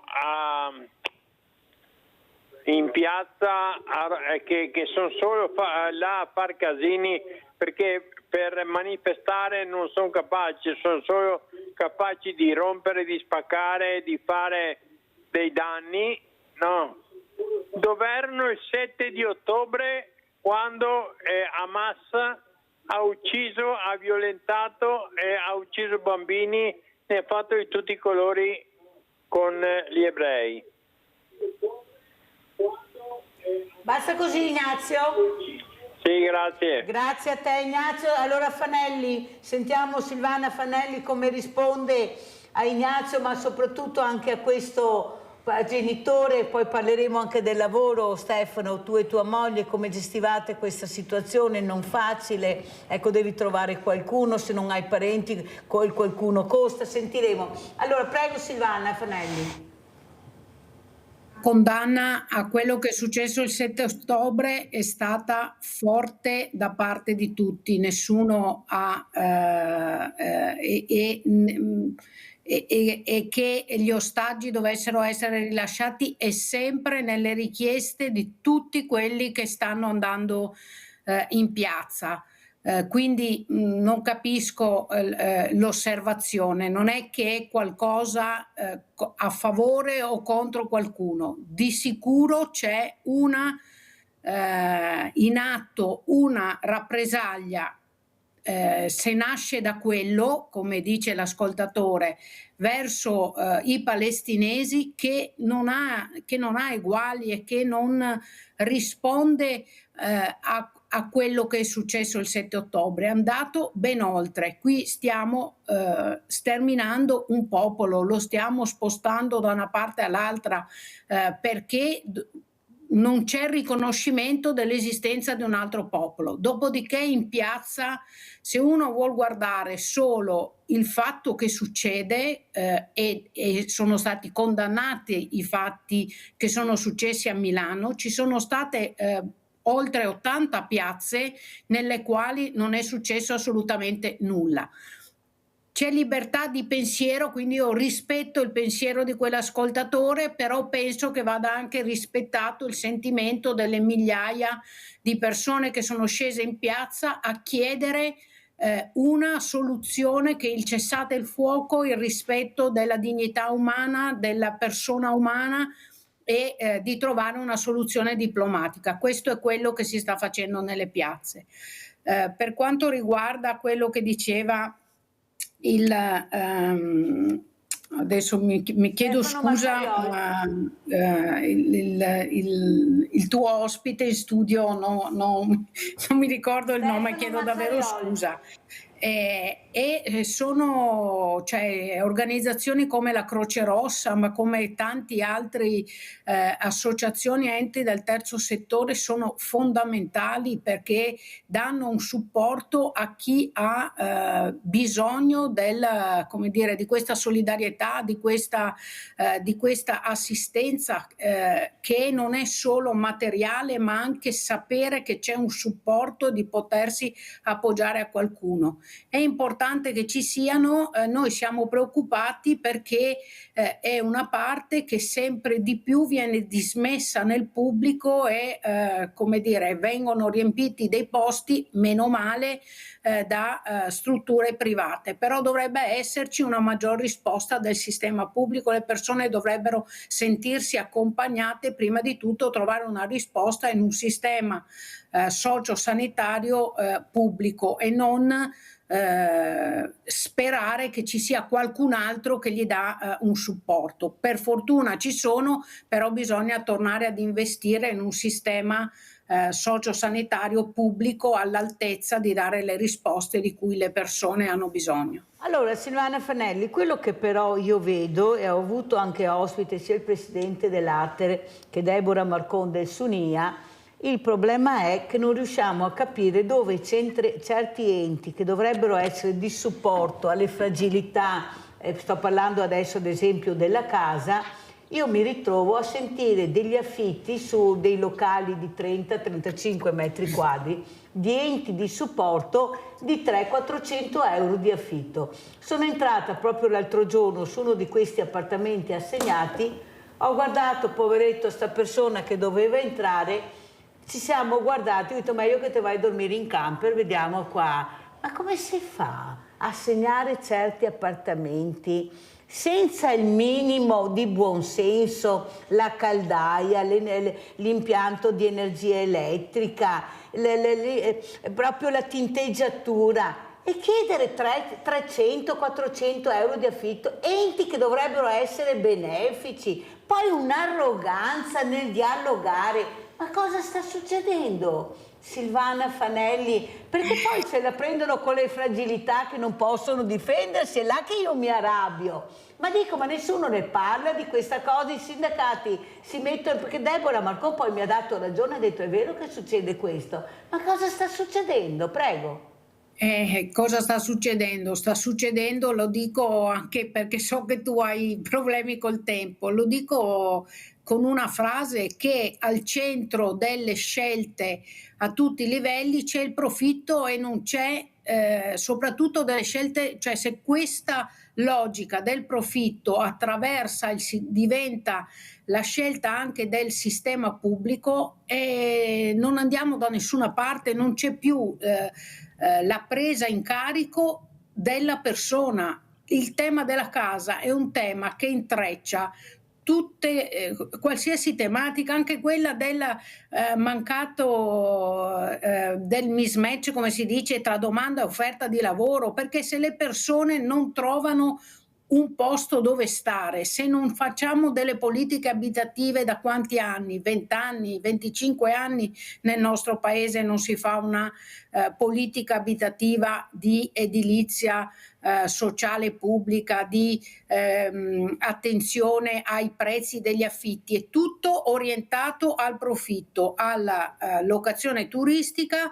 Adesso forse qualcosina si sta muovendo, ma è tutto orientato in quel senso, e quindi si sottraggono investimenti. Le case, ci sono centinaia di migliaia di case sfitte, anche gli ATER le hanno, ma se non si sceglie di dove andare ad investire, il risultato è quello che dici tu. Noi sono anni che chiediamo un intervento di edilizia residenziale pubblica, di andare a finanziare, che anche a livello nazionale il governo scelga. Per fare queste cose, No, perché bisogna anche dirlo. Perché è tutto a Roma, no? Bisogna andare in regione, che si muovono anche in regione a fare queste cose. Siamo andati, andiamo anche in regione, abbiamo fatto delle osservazioni al piano casa della regione, abbiamo, insomma, in tutti i territori ci siamo mossi perché vengano limitati gli affitti brevi e le locazioni turistiche, ma se invece al centro c'è il libero mercato e il profitto, è complicato, cioè molto chiaro, Silvana Fanelli. Quella è l'idea sposata anche dalla politica. Si continua poi anche ad andare in piazza per chiedere queste cose. Allora cercate di capire quello che vi diciamo il mattino, svegliatevi, perché dopo non venite a lamentarvi. Adesso siete molto importanti, dovete ascoltare e capire dove andare a parare in futuro con il vostro voto. State attenti, perché è molto importante quello che vi diciamo. Andiamo a vedere invece il terzo video, tutta la forza che ho, e lo commentiamo con Stefano Mazzarioli. Abbiamo già cominciato a conoscere Jacopo, giocatore di hockey, ha già una bella di sport. Hai visto? Giusto era. Tanta roba, ma lo seguiremo in una sfida che non riguarda lo sport quest'oggi, in realtà è una sfida di quotidianità, perché appunto lui è uno studente universitario e vedremo come farà per arrivare dai suoi amici, raggiungere l'università, andare a studiare, insomma. Ma hai dubbi? No, perché io lo vedo in gamba, lo vedo determinato. Io avrei bisogno di uno Jacopo nella mia vita. Si organizza alla perfezione, al piano A, piano B, piano C. Dai. Allora dai K, tocca a te. Vai.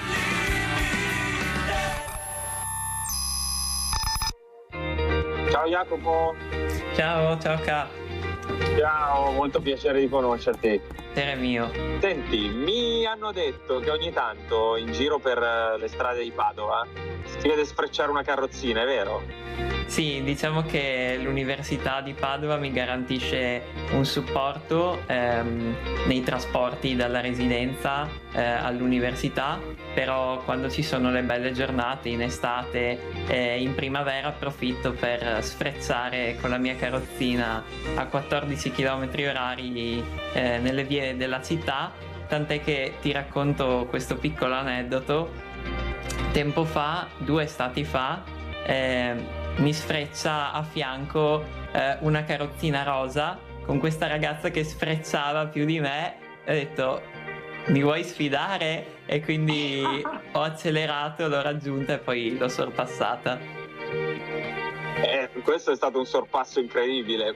Jacopo, toglimi una curiosità, come mai hai scelto questa sfida, proprio questa sfida? Ho scelto questa sfida perché voglio che si notino le difficoltà e gli ostacoli che devo affrontare tutti i giorni con la mia patologia, ma voglio cercare non di mostrare solo gli ostacoli, le difficoltà, ma anche i punti di forza, le risorse che ho a disposizione per poter affrontare le sfide che mi si presentano davanti. E poi, secondo me, la cosa utile di questa sfida è proprio far vedere ai ragazzi che hanno delle patologie simili alla mia che tutto si può fare, che gli ostacoli ci saranno sempre, ma trovando le strategie giuste e le soluzioni migliori tutto si può attraversare e superare con sicurezza. Quindi voglio trasmettere anche questa fiducia nelle persone, ecco. Io penso che arriverà questa tua lezione a tanti, anche a chi dà per scontato magari tante piccole dinamiche che sono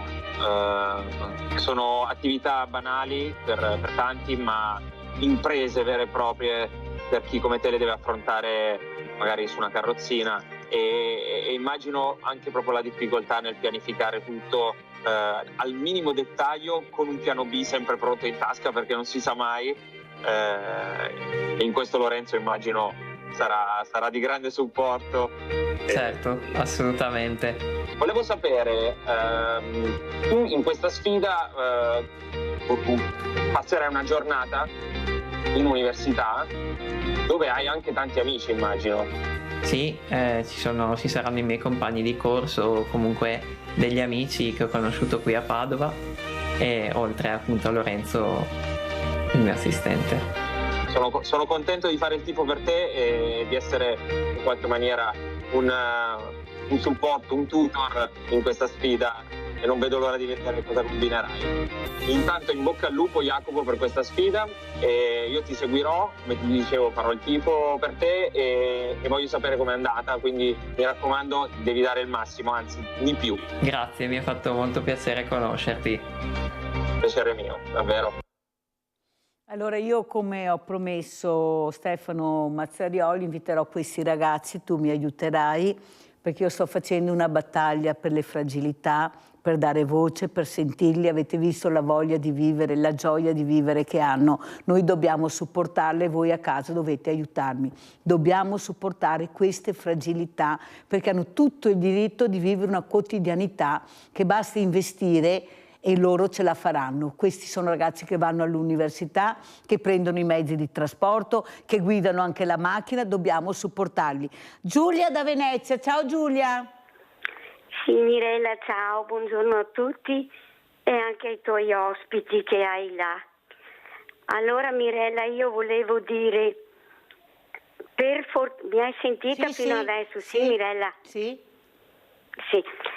Per fortuna, Mirella, che i giovani si muovono, perché adesso voglio portare anche un paragone che hai visto la giornata mondiale del Papa Leone, cosa si sono mossi di giovani da tutto il mondo. I giovani stanno capendo quello che sta succedendo, Mirella, perché sono aggiornati e non sopportano le bugie che dicono quelli che tu chiami i grandi della terra. Io li chiamo in altri modi, Mirella, che non lo dico. E allora, Mirella, loro capiscono quello che stanno facendo, perché lo abbiamo capito tutti, l'ho capito perfino io, Mirella, che l'altro giorno quando ho fatto l'intervento là l'americano, lo chiamo l'americano io, e ha detto un'ora di menzogne, bugie, perché bastava che lui fermasse quell'intervento là di terra dell'esercito là dell'assassino. E invece l'hanno anche detto quello che vogliono fare, un resort là in mezzo al sangue, perché quel posto là è come il nostro non mi viene la parola. Ecco, e allora, chissà che mi venga in mente. E allora, Mirella, cercano adesso di fare i piangistei che non li lasciano governare anche qua da noi in Italia, perché vedono la marea di giovani che si muovono, che non vogliono quello che stanno facendo. E per fortuna che si muovono, Mirella, perché come si fa a stare zitti in questi casi? Mirella, tu pensa che ho visto giovedì per un programma che lo potrei anche dire se vuoi, la Piazza Pulita, un medico ha confermato in diretta che una mamma è andata là con una bambina da 1 mese e gliel'ha messa in mano e lui poi gliel'ha ridata a questa bambina. Lei dice no, la tenga qua lei perché non so cosa dargli da mangiare, Mirella.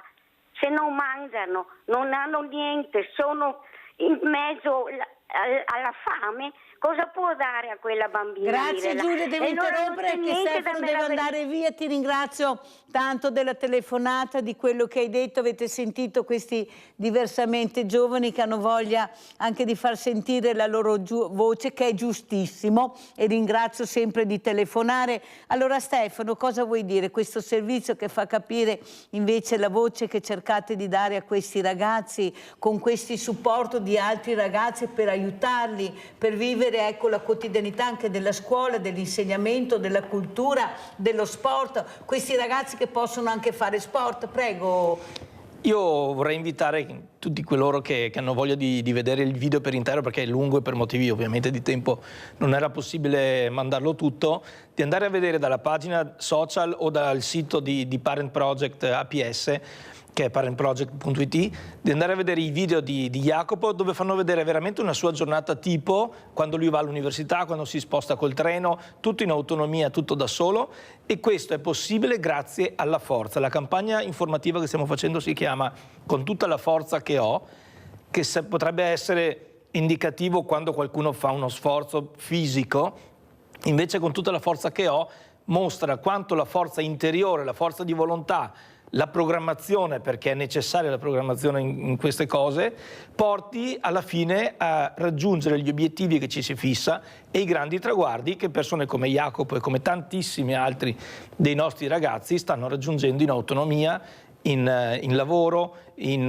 realizzazione dei propri progetti, delle proprie passioni. È bellissimo vedere questo, perché fino a 20 anni fa non era neanche immaginabile. Sentiamo come commenta Emanuele Nozza, poi sentiamo anche appunto Semenzato, Marco Semenzato. Cosa vuoi dire a questo papà che sta cercando anche lui di dare il supporto massimo a questo adorato figlio, a Marco, che salutiamo, adesso è a scuola, è al liceo. So che lui avrebbe piacere di venire in trasmissione, che noi accoglieremo sicuramente. Ciao Marco, ti vogliamo un mondo di bene, continua così, è una famiglia fantastica, una squadra fantastica. Prego Emanuele, cosa vuoi dire?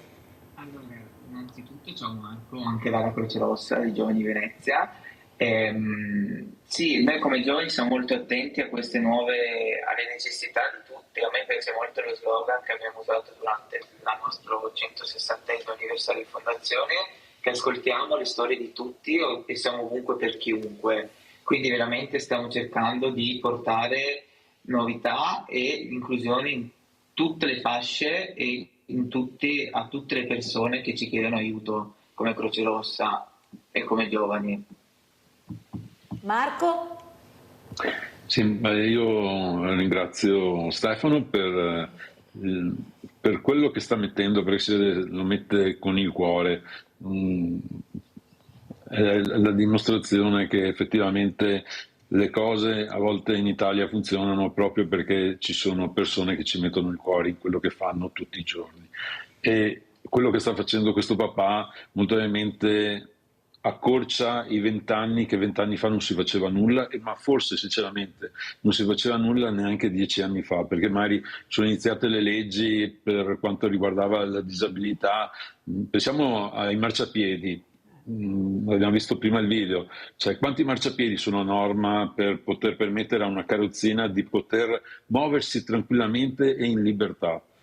Noi stiamo privando la libertà ai giovani lasciando i marciapiedi senza una rampa, ma allo stesso tempo ringraziamo anche Stefano perché ci fa prendere anche più coscienza di quello che è la disabilità, che poi non è la disabilità, perché a volte mi verrebbe da pensare e mi viene anche da dire che forse siamo noi i disabili e le persone normali sono guarda, quelle di questo che te ne noi do atto, sono sicura, infatti li chiamiamo così invece di chiamarli per nome e cognome, visto che ce l'hanno. Esatto. Noi a mettere le etichette siamo bravissimi. Andiamo a vedere anche questo video perché ci tengo tantissimo, sempre con tutta la forza che ho.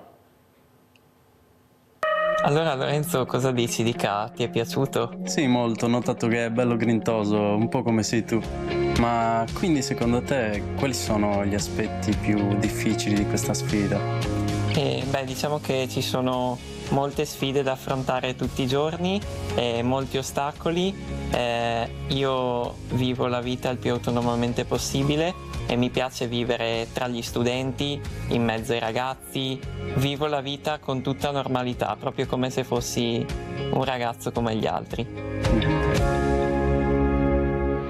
Che vi avevo detto? Hanno scelto la persona giusta. Questo non è merito tuo. Grazie Jacopo, grazie Lorenzo, siamo una super squadra, siamo fortissimi. Vedete, tutto torna. Non vi fidavate di me. Comunque tutta la forza che ho finisce qui per oggi. Ci vediamo nel prossimo episodio per le sfide di Jacopo sulla sua quotidianità. Ciao!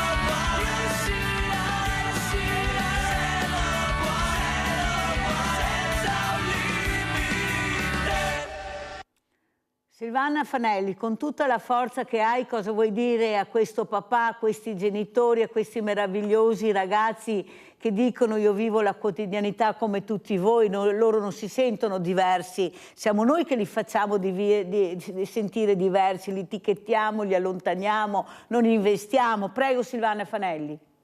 Insomma, di sicuro un ringraziamento perché persone che si impegnano così e che danno un messaggio di esempio agli altri, ma il loro lavoro e il loro impegno va oltre quello, insomma, le esigenze del proprio figlio, perché aprono delle strade per gli altri e quindi c'è un altruismo che servirebbe a tutti noi. Dopodiché il tema è che noi dobbiamo cominciare a considerare le persone e, come dicevi tu, non etichettandole in base a qualche caratteristica e dobbiamo creare le condizioni perché tutte le persone possano avere le stesse opportunità e quindi creare le situazioni per cui a seconda delle difficoltà che ognuno ha, perché tutti noi abbiamo delle difficoltà diverse, si possa avere le stesse opportunità. Però Silvana, scusa che faccio questa parentesi, Silvana Fanelli, però tutto costa. Io mi ricordo quando abbiamo aiutato quella squadra sportiva che giocavano appunto con le sedie a rotelle perché le gomme erano consumate e non riuscivano a trovare uno sponsor. Allora grande famiglia di Rete Veneta ha preso queste ruote perché loro potessero giocare. Ma con gli stipendi che hanno sti genitori, ecco, come fanno a supportare anche questi ragazzi in attività che costano, spostarsi costa, andare a scuola costa, tutto costa in questo paese, ma gli stipendi e le pensioni sono fermi. Ma se anche aumentano di 20-30 euro, cosa conveniamo con 20-30 euro che, come dico sempre, dal fruttivendolo è come entrare in oreficeria ormai? Cosa succederà? Si renderanno conto che non possiamo pagargli le scorte, che con i soldi che prendono questi ministri, questi politici, si devono pagare la vigilanza privata, che se la pagano, che non dobbiamo pagarla noi ed aiutare invece queste realtà? Prego Silvana Farelli. Ma come dici tu Mirella, è una scelta politica di dove devono andare le risorse e a favore di chi? E se qualcuno può rinunciare, è chiaro che non possono rinunciare i genitori o chi lavora e vive del proprio lavoro, non può, ha difficoltà, ma c'è chi fa grandi guadagni sul lavoro di queste persone ed è lì che bisogna andare a prendere i soldi per fare tutte queste cose, perché in Italia il divario sta crescendo tra ricchi e poveri, sta crescendo sempre di più.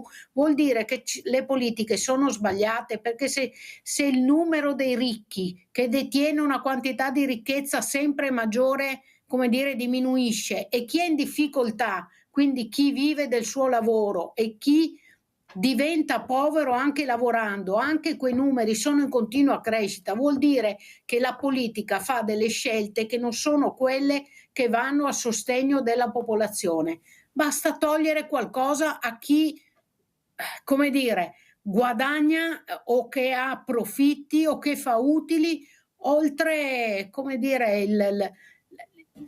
non so neanche il senso etico. È lì che bisogna andare a prendere i soldi, bisogna andare a prendere i soldi anche perché da hanno chi nome e cognome queste persone, non è che facciamo tanta fatica a prenderli. Ci sono se li andiamo a prendere da chi li sta accumulando. Però Silvana Fanelli, mi dispiace dirlo, ma è inutile incolpare una certa classe politica, perché li abbiamo provati tutti, ma nessuno ha mai toccato queste tasche. Mirella, mai nessuno ha toccato queste tasche, tutti hanno girato a largo da queste tasche. Che paga è sempre l'operaio, il pensionato, lo statale. Ma su questo sono d'accordo con te Mirella, servono delle scelte politiche da fare. Chi prende, come dire, chi prenderà il governo del Veneto deve fare delle scelte politiche diverse, che sia da una parte e dall'altra, ok? Le scelte politiche da fare sono diverse di quelle fatte fino adesso, perché le scelte fatte fino adesso hanno portato a ridurre, a concentrare la ricchezza nelle mani di un numero di persone sempre inferiore, diciamo persone di istituzioni, di enti, di aziende sempre minore, e aumenta la povertà. È evidente che le scelte vanno fatte diversamente. Grazie Silvana, devo andare avanti perché devo far vedere un altro video, perché ci tengo tantissimo, con tutta la forza che ho, con tutta la forza che abbiamo noi, andiamo, combattiamo e dobbiamo vincere questa guerra. Abbiamo perso battaglie, ma bisogna vincere la guerra adesso. Andiamo a vedere lo spot. Proviamo a infilare le scarpe, anzi Lorenzo fa, perché io sono troppo disabile per farlo. E tra l'altro queste sono scarpe da persone normali, non magari le pantofole che tanti ragazzi usano, sono un po' troppo da sfigato. Queste sono carine, ovviamente sono ironico, no? Adesso mi metterò la pettorina che mi serve per non cadere in avanti, così evito di fare un front flip o di finire con la faccia in mezzo alle ginocchia. E adesso sono pronto per andare in missione. Questo è il portatelefono e così sono più comodo per vedere quello che faccio.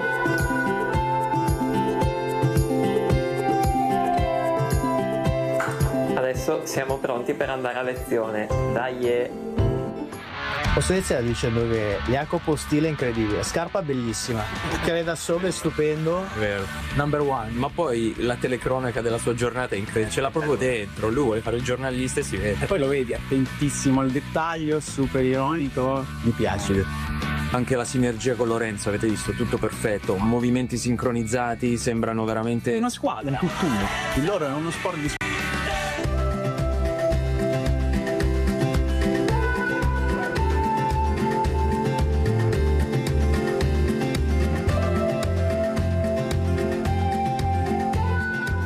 Oggi è una bella giornata di sole e quindi ne ho approfittato per spostarmi senza il mezzo attrezzato. Durante l'inverno, comunque quando c'è brutto tempo, mi sposto con il taxi, è un mezzo attrezzato che mi garantisce l'Università di Padova, il servizio inclusione dell'Università di Padova ha preso dei contatti con alcune ditte di taxi per poter portare i ragazzi con disabilità a lezione e tramite questo servizio io riesco ad andare autonomamente a lezione.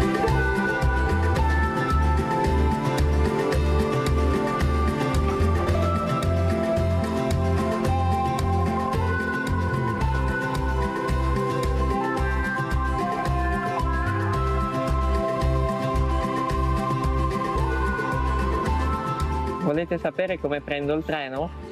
Diciamo che per una persona normodotata è molto semplice, nel senso che basta fare il biglietto, salire in treno e prendere qualsiasi tipo di treno per spostarsi. Io invece devo chiamare le sale blu che forniscono un'assistenza con il sollevatore per poter salire in treno. Questa assistenza la devo contattare 24 ore prima, se non anche giorni prima, per avere la certezza di avere il posto in treno, dato che c'è solo una carrozza accessibile. E una volta contattata l'assistenza io vado in stazione con il treno che ho prenotato, non posso cambiare treno o spostare orari e quant'altro, e niente, l'assistenza mi carica in treno il giorno della partenza, dopodiché io sono autonomo, faccio il viaggio in treno e quando arrivo a destinazione l'assistenza mi scarica dal treno con il sollevatore e sono a posto e posso uscire dalla stazione. Diciamo che la scomodità è proprio questa, il fatto di non poter scegliere che treno prendere e averne uno a disposizione. Una volta prenotato non si può più cambiare idea, e se io oggi decido di prendere un treno non posso farlo perché appunto non ho prenotato l'assistenza. Abbiamo Sandra in linea. Sandra, veloce perché sono proprio in chiusura, vai. Ciao Mirella. Io lo vedo spesso Jacopo a Padova e devo dire che mi è simpaticissimo, ha una forza incredibile. Complimenti agli ospiti, però volevo sottolineare una cosa, Mirella, perché hanno detto di tutto e di più, io è 3 ore che cerco di chiamare, vabbè. Sì, è vero, ci sono quelli che si arricchiscono, tipo Bezos, però sono cose mondiali che noi giustamente non possiamo. Però io chiederei alla signora della CGIL, e io lo so perché un mio amico era direttore della UIL, dirigente di Padova, adesso non so dove è andato, che hanno uno stipendio che è bestiale. Io vorrei sapere, allora cominciamo con i politici a abbassare gli stipendi, i senatori a vita, cominciamo dall'alto, perché mio marito è un artigiano, dunque è un 70% di tasse e dopo quello che ci va dietro. Dunque io ho sempre lavorato e so come funziona la contabilità. Dunque io credo che sarebbe giusto cominciare un po' alla volta, non è subito perché non è facile, però diminuire un po' gli stipendi, perché un'azienda che sta crollando, che è fallita, uno non può avere una buona uscita di milioni, e parlo perché è vero, quando la ditta l'hai fatta fallire. Allora, sono d'accordo che la liquidazione è un diritto, però bisogna vedere anche le cause che hanno portato al fallimento di questa azienda. Cioè, io credo che c'è una marea di gente che bisognerebbe abbassare lo stipendio. Dopo non parlo della signora perché io non lo so, non la conosco, parlo perché Grazie conosco Sandra, altre devo persone. chiudere, non ce la faccio più che lo stipendio, io farei pagare le tasse, Sandra, potremmo fare 3 finanziarie se tutti pagassero le tasse e poi magari arriviamo agli stipendi, ma le tasse. Silvana Fanelli, velocissima, una risposta a Sandra? Mi associo a quello che dici tu, il problema non è abbassare gli stipendi, che tra l'altro sono tanto bassi, dopodiché è una questione di equità, giustizia sociale e fiscale.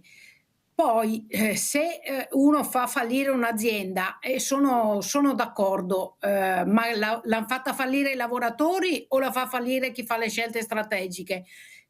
Perché questo è quello che non ho capito, quello che voleva dire. Le buone uscite milionarie li prendono i manager, che sono quelli che hanno fatto le scelte strategiche.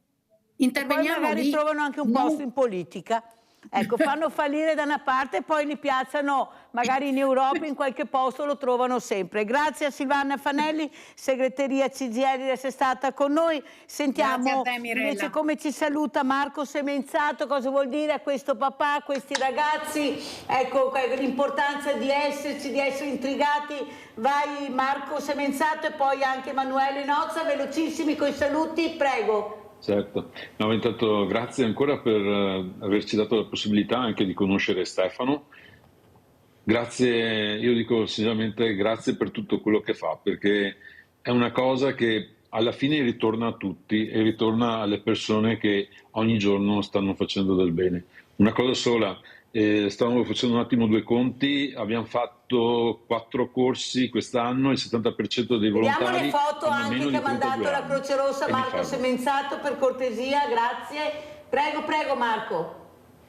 Sì, no, stavo dicendo, semplicemente noi abbiamo fatto dei corsi e il 70% hanno meno di 32 anni, quindi ci crediamo nei giovani, ma abbiamo bisogno anche di papà come Stefano che ci faccia anche aiutare gli altri in un modo diverso, ma soprattutto far vedere che siamo tutti uguali. Questa è la cosa che ci rende unici da questo punto di vista come Croce Rossa che sta nell'umanità. Grazie Marco, veramente. Emanuele, come ci saluti, cosa vuoi dire?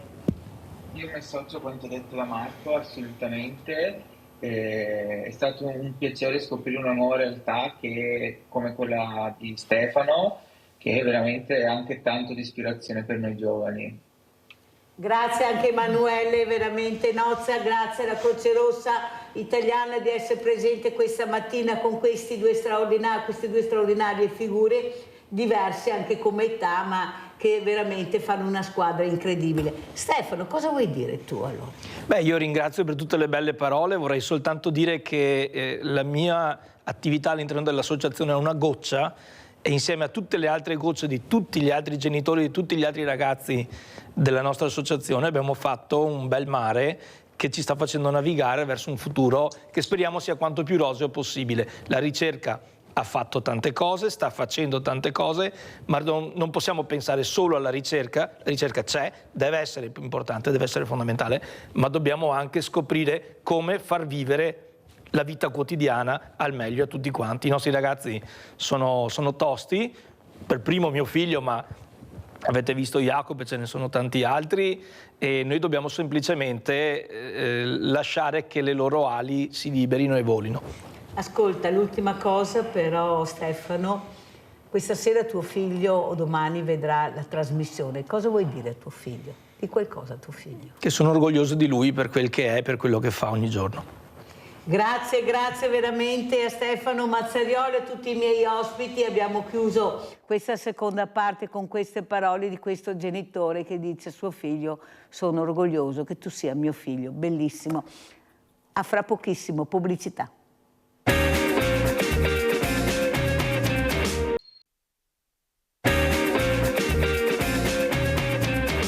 C'è stata un po' di apprensione anche dalle mamme e i papà, giustamente un po' impauriti di questo fatto. Per fortuna che è stato preso, perché sennò se passava da queste parti che trovava uno di noi adulti succedeva un finimondo.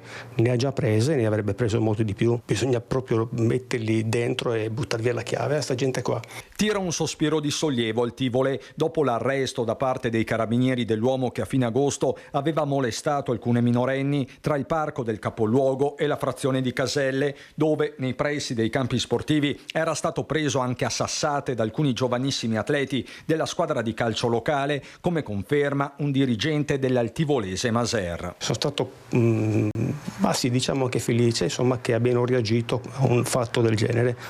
Significa che hanno maturità anche per farlo, si sono accorti della gravità del fatto. Al doppio agguato di Altivole ne sono seguiti altri 2 nei comuni limitrofi, per un totale di 5 vittime, tutte tra i 13 e i 16 anni. L'ultimo venerdì scorso in via Abruzzo a Castelfranco Veneto, con l'uomo in sella alla sua bici che ha avvicinato una 14enne per palpeggiarla pesantemente nelle parti intime. E anche in quel caso le amiche erano riuscite a metterlo in fuga e l'immediato intervento fatto tramite il 112 ha consentito ai carabinieri di intercettarlo e di trarlo in arresto. L'uomo, un 44enne di Castelfranco, già noto per reati contro la persona ma non di natura sessuale, è stato bloccato in via Castellana, Riese Pio X. Da settimane era monitorato con i militari che attendevano un suo passo falso. Era importante che questa cosa si risolvesse nel prima possibile, anche perché i reati che aveva commesso, per i quali chiaramente adesso risulta indagato, erano comunque reati esecrabili che andavano a colpire dei minori, quindi era la necessità che andasse fermato subito, insomma. In casa i carabinieri hanno recuperato un coltello pieghevole con lama da 7 cm e indumenti riconducibili agli episodi di violenza, forse delle vittime. Accertamenti sono in corso con il 44enne che davanti al GIP si è avvalso della facoltà di non rispondere. L'arresto non è stato convalidato per mancanza di flagranza. Allo stesso tempo è stata emessa una misura cautelare per gravi indizi e pericolo di reiterazione del reato. Resta quindi in carcere. Si procede per violenza sessuale su minore. E ringrazio Mirko Casteller, psicoterapeuta, di essere qui con noi questa mattina. Grazie dottor Casteller, grazie anche Leopoldo Comparin, perito forense. Parleremo un po' invece di stragi. Su queste strade non si riesce più a capire, nessuno rispetta più niente, le regole, segnaletiche, la velocità non ne parliamo. Grazie anche a lei Comparin di essere qui. Allora Casteller cosa ci dice? Ma queste persone veramente girano tranquillamente per la strada, sono fuori di testa. Io l'altro giorno stavo camminando a piedi, sono stata avvicinata da uno in macchina che mi guardava, ho detto questo è fuori di testa, mi sono accorta subito, poi è andato piano piano, è andato avanti, ha parcheggiato su una laterale. Io mi domando quante persone veramente sono fuori di testa, perché io penso essere anche abbastanza in grado di difendermi. Ma chi non lo è, come fa? Ecco, cos'è che c'è in giro veramente questi malati mentali, perché non si può dire altro, questi sono fuori di testa nel vero senso della parola, queste ragazzine poverette. Cosa ci dice, dottor Casteller? Ma Mirella, grazie dell'invito. Sono proprio adesso in clinica e vedo sempre più pazzia tra di noi, se mi permettete. Tra l'altro pazzia anche con situazioni estreme dove la farmacologia è necessaria molto di più delle volte della terapia come era in passato. Quello che si sta succedendo è che si è persi i punti di riferimento nella società e non c'è più un rispetto dell'altro, un rispetto delle regole, ma soprattutto un rispetto di noi stessi. Questo è il dato. Purtroppo le aggressioni sono in crescita in modo esponenziale. Io ho preso una posizione recentemente anche sul caso che avete appena fatto vedere nel video, dove in casi come quelli dove le aggressioni sono molteplici, perché non è un'unica aggressione, è stato denunciato 4-5 volte. Non vedo tanti percorsi lunghi, terapeutici, riabilitativi in situazioni estreme, ed è per quello che ho invocato la castrazione chimica, che non è la castrazione meccanica, cioè l'inibizione a livello ipotalamico di produzione di ormoni che favoriscono l'istinto aggressivo sessuale, come sono in questi soggetti che sono ossessivi compulsivi, tra l'altro reiteranti, perché questo è un esempio di reiteranza. La cosa è molto semplice: si riduce quello che è. Il problema poi è giuridico. Infatti hai fatto bene a invitare un avvocato che conosce le procedure, perché finché non c'è condanna in terzo grado tu non puoi applicare nessuna forma di vincolo dei diritti. Però, se mi permetti, Mirella, dove finisce il diritto di una persona? Nel momento in cui togli i diritti agli altri, e qui noi vediamo costantemente che le forme estreme di pazzia stanno togliendo i diritti a questi ragazzi, ai bambini, alle bambine, alle famiglie. Allora forse dovremmo iniziare a chiederci se serve un altro luogo dove mettere questi soggetti, che non c'è, cioè gli ospedali psichiatrici. Non parlo di CSM e non parlo nemmeno di carcere, perché hanno funzioni completamente diverse. Io propongo di riaprire gli ospedali psichiatrici, perché altrimenti non sapremo nemmeno come gestirli questi soggetti. Sentiamo anche cosa ne pensa Leopoldo Comparin di quello che abbiamo sentito, poi parleremo anche della velocità, ma come si fa a correre a 120, 150 anche nelle autostrade? Una cosa pazzesca, nelle vie piccole, queste macchine che corrono sempre più forte, ma la segnaletica cos'è? Ma chi se ne frega? Eppure ci sono i cartelli 50, 70, io penso che non li rispettino nessuno. Guardi, veramente io sono di queste idee, soprattutto le leggi. Le leggi ci sono, ieri diceva l'avvocato Capraro, bisogna applicarle, ma qui in questo caso si applicano le leggi, ma se dopo 4 denunce, 5, ci ritroviamo questa persona che continua a fare queste orrende cose, come ci comportiamo? Allora le leggi ci sono, ma non funziona così. Prego, Comparin. Intanto grazie per l'invito. Allora, per quanto riguarda questi fatti di cronaca, sono incresciosi e soprattutto è avvilente che in uno Stato di diritto queste persone, nonostante i reati che hanno, continuano a girare liberamente, quindi devono essere sicuramente affidati alla giustizia un po' prima che commettono il reato, perché da quello che si sa leggendo i giornali, questo signore aveva già intenzionato diverse persone, aveva già commesso dei reati, quindi è assurdo che in un paese diciamo civile ci siano persone che vanno in giro normalmente tra ragazzini eccetera. Per quanto riguarda il tema a me caro, naturalmente da perito forense, sapete io faccio perizie su incidenti stradali anche, la situazione è in netto peggioramento. Non c'è rispetto della vita umana, gli incidenti ci sono, sempre maggiori, anche con i monopattini, nessuno rispetta i limiti. Naturalmente senza fare politica, ma in maniera generale diciamo che non ci voleva anche la stretta sugli autovelox. È anche vero che ci sono dei limiti che secondo noi sono sotto il limite prudenziale, e quindi chi pensa che l'autovelox sia un autovelo di cassa potrebbe avere in un certo limite ragione, ma quando c'è un limite, il limite deve essere rispettato. Se non si rispetta il limite vuol dire che si infrange la legge. E qui vediamo, perché nonostante il nuovo codice stradale, i dati che abbiamo in mano attualmente stanno peggiorando rispetto all'anno precedente. Dobbiamo tenere presente che abbiamo circa 9 vittime ogni giorno sulle strade, 640 feriti e 475 incidenti in media. Solo con i monopattini, adesso non so chi gira nelle città vede, c'è proprio un far west dei monopattini, abbiamo un più 25% di incidenti rispetto al 2024 con i monopattini.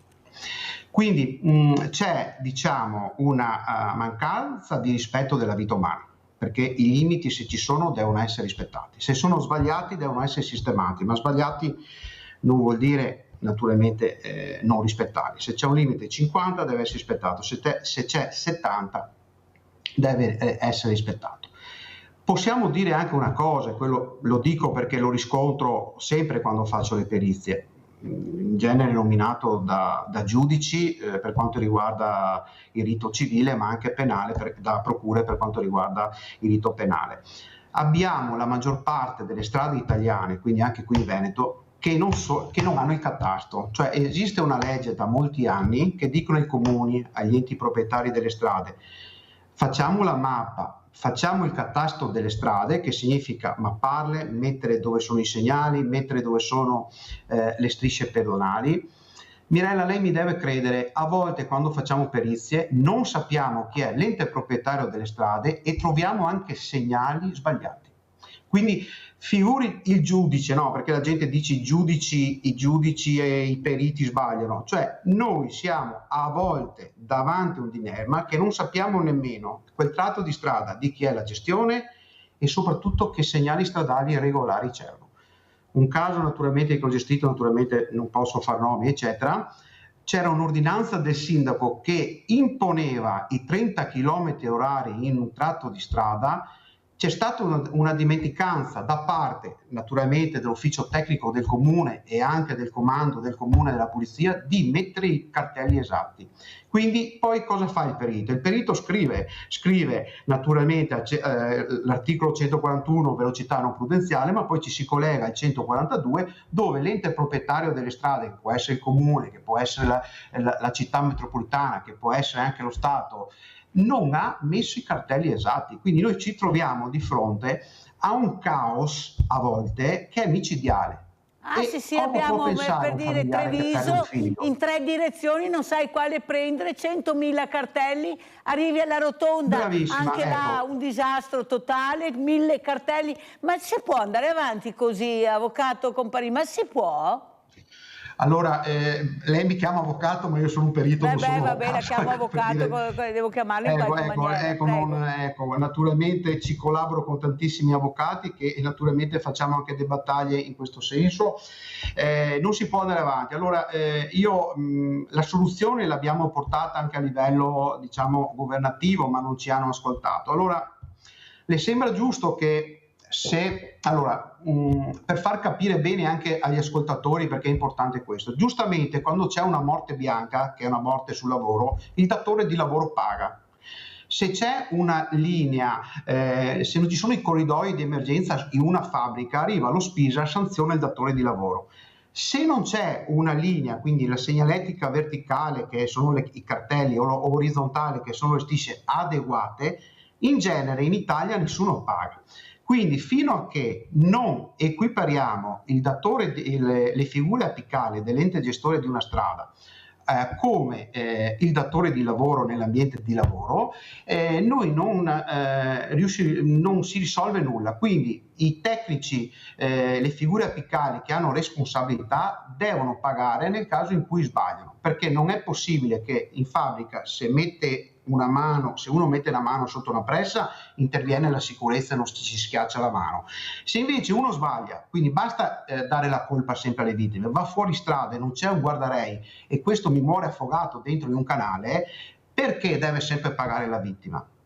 Guardi Molto che ci sono importante, vado avanti, grazie veramente Comparini per quello che sta spiegando, perché sono cose che noi non sappiamo ed è importante invece capire e conoscere. Poi chi paga, sempre Pantaio in Italia paga, avvocato, quello è quello che paga veramente. Guardi, allora, dottor Casteller, ecco la certezza della pena, ad esempio, su questi fatti veramente incredibili che stanno succedendo, che non arriva, ecco, queste denunce, ma questo aveva già fermato altre ragazzine, ma come lui tanti altri. Ma cosa sta succedendo? È possibile che non si riesca a firmare queste persone, queste case di comunità, che le mettano a disposizione per mettere dentro questi ragazzi e curarli, queste persone veramente fuori di testa? Ma come si può dire? Questi sono fuori di testa che fanno queste cose? Saranno mica normali, dottor Casteller? Prego. Guardi, clinicamente le posso dire che non possiamo trovarli nel perimetro della normalità assolutamente, perché continuano a perpetuare atti lesivi verso terzi, quindi quantomeno sono aggressivi, quantomeno. Però non sono nemmeno nel perimetro dell'aggressività, perché sono scomposti, sono dissociati, spesso non sanno di essere presenti, usano sostanze o addirittura hanno forme maniacali aggressive. La legge, hai fatto bene a dirlo, cioè in Italia esiste la produttività più grande al mondo di leggi e l'inapplicabilità più grande al mondo delle leggi stesse. Non abbiamo costanza di legge, il tema non sono le leggi, noi abbiamo degli ottimi soggetti capaci di legiferare. Il problema non è la legiferazione in Italia, il problema è la costanza di norma e l'applicazione di quella legge. Il soggetto di cui parlavamo prima è fuori, a piede libero, cioè nel senso che la vittima è vittima, ha i suoi traumi, è una bambina di 14 anni e altre bambine di 13-14 anni che, se mi permettete, al di là di quello che si può dire in pratica clinica, di avviare i processi di rielaborazione del trauma, saranno traumatizzate a vita, perché questi soggetti di solito hanno atteggiamenti relazionali nella società per quello che hanno subito e con le figure maschili devastanti, quindi non pensiamo a quel processo miracoloso di riabilitazione. Nel momento in cui si subiscono violenze fisiche e sessuali in modo particolare, la mente dell'essere umano è segnata a vita. Fermo un secondo, dottor Casteller, perché abbiamo Nadia in linea, per cortesia, vai Nadia. Ciao Mirella, ciao, buongiorno carissima. Ai tuoi ospiti. Niente Mirella, sono arrabbiatissima con la commissione di invalidità. Mamma mia. Per la quarta volta me l'hanno respinta. 100% di invalidità senza accompagnatoria. E perché? Perché cammina. Uno bisogna che sia morto. È vero. È vero, è vero. In letto, allettato, e allora ti daranno qualcosa. Che dovrebbero vergognarsi. Io dal mattino che si alza alla sera che va a letto devo essere presente. Come faccio a essere presente costantemente 24 ore su 24? Non so cosa bisogna fare. L'hanno fatto camminare dentro nella stanzetta 2 metri andata e ritorno, e da là decidono. Se voglio fare ricorso devo trovarmi l'avvocato e il medico legale. No. Queste leggi devono cambiare, ma deve cambiare anche la commissione, essere più, che danno l'invalidità a gente cieca che dopo va a guidare autobus, e zoppi che dopo la sera vanno a ballare. Grazie, arrivederci e buona giornata. Ciao cara Nadia, un grande abbraccio, ti sento bella, grintosa, l'importante è anche quello. Nadia è una guerriera. Dottor Casteller, cosa dice? Cosa sta succedendo? Ecco, queste invalidità che non vengono riconosciute, devi essere orizzontale, non camminare, se vuoi qualcosa, prego. Le varie commissioni per l'invalidità le conosco, io faccio perizie per situazioni di invalidità e delle volte rimango anch'io sorpreso dalle valutazioni. A questa signora posso consigliare una cosa molto semplice: di ripresentarla, perché è possibile ripresentarla dopo 6 mesi, di aggravare la situazione della condizione clinica con un quadro anche cognitivo e psicologico, perché basta ascoltarla per capire che lei e tutta la famiglia non è in grado di reggere. Se eventualmente neanche questo servisse, faccia 2 righe scritte prima al Pone, che è il direttore generale dell'INPS, che è nato a Treviso, se noi dobbiamo pensarci bene, e poi successivamente al presidente della regione, creandone un caso, perché se si ritiene di avere i perimetri per poter avere quella che è la certificazione di invalidità, visto che queste famiglie vengono spesso lasciate sole, e vista l'elevata imposizione di carattere fiscale che le imprese e i lavoratori sostengono in Italia, per avere i servizi sanitari adeguati va difeso il proprio diritto. Ma vede Mirella, questi sono i diritti per i quali noi dobbiamo combattere, non il perbenismo, assistenzialismo spinto a chi delinque. Cioè noi ci preoccupiamo più dei diritti dei delinquenti, non parlo dei malati psichici, parlo dei delinquenti rispetto ai diritti dei nostri cittadini. Pensiamo siano la stessa cosa. No, non siamo tutti uguali, Mirella, non siamo tutti uguali. Un delinquente non è uguale alla signora che è appena intervenuta e che tutti i giorni combatte per la sopravvivenza di suo marito. Mi dispiace, è una visione ideologica che siamo tutti uguali. Non siamo tutti uguali. Allora, sentiamo anche Leopoldo Comparin, ecco, questi risarcimenti, ce n'è da discutere dappertutto. Se hai un buon avvocato ce la fai, anche se sei colpevole diventi innocente, cioè bisogna anche vedere, perché anche qua sarebbe da discuterne molto. Ma alla fine io mi domando qual è l'obiettivo, dove si vuole andare a parare, perché se tutti fanno confusione, a chi spetta la manutenzione delle strade, a chi spetta la segnaletica, perché tutti passano il cerino, noi vediamo enti che invece di investire sulla sicurezza investono in qualcos'altro che non c'entra niente, sono soldi pubblici, alla fine i soldi del PNRR dove sono stati spesi, nessuno ci dice niente, bandi, non bandi. Prego, Comparin, veloce, che sono in chiusura. Ecco, allora, naturalmente la manutenzione delle strade spetta all'ente gestore, ok? Quindi dovrebbero fare delle priorità e sistemare le strade. Ma come dicevo prima, se non c'è una responsabilità oggettiva delle figure apicali, le strade spesso sono abbandonate. Lei deve pensare che a ogni morto sul lavoro ne coincidono 4 sulla strada quasi, siamo lì. Quindi, però, quando muore uno sul lavoro c'è l'ospedale, ci sono i carabinieri che intervengono, ci sono processi, eccetera. Quando muore uno sulla strada, 2 articolini sulla stampa e poi finisce tutto. Volevo collegarmi, Mirella, se mi dà l'occasione, no? Nel 2005 l'ONU ha istituito la giornata in memoria delle vittime della strada, che poi è diventata legge anche in Italia nel 2017. Quindi alla terza settimana di novembre, alla domenica della terza settimana di novembre, si celebra la settimana, appunto, questa giornata delle vittime della strada.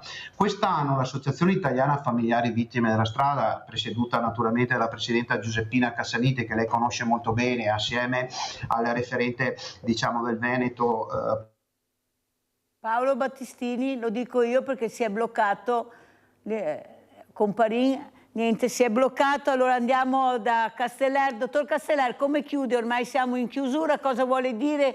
Ecco, e come ci saluta?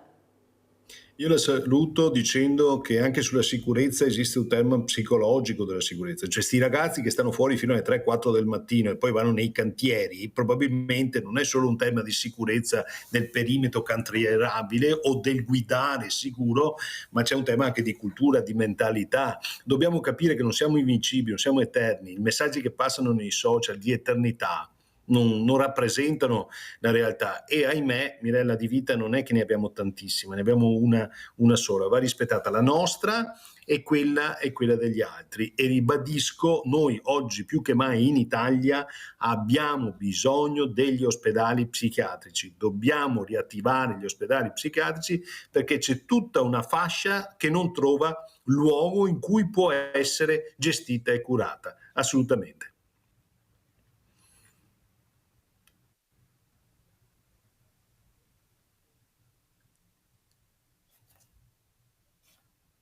Anche la locandina di questo seminario che ci sarà il 14 novembre, ecco, è da capire anche l'importanza, ecco, di partecipare a questi importanti avvenimenti che ci saranno. Io mi domando però che se è di domenica, perché poi si deve fare il sabato o il venerdì, però Comparin, perché ho visto anche l'anno scorso ognuno faceva il giorno che voleva, ma se è la domenica sarà la domenica, perché devo fare il sabato per essere libero la domenica. Prego, Comparin, veloce, che sono in chiusura.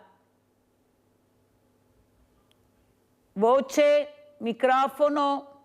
Ok, mi sentite? Allora, sì. è saltato il collegamento e mi scuso. Appunto, questa giornata è molto importante, dicevo, perché si parla naturalmente degli obiettivi, si cerca di capire il perché succedono questi incidenti, quindi in memoria delle vittime della strada è una giornata molto importante.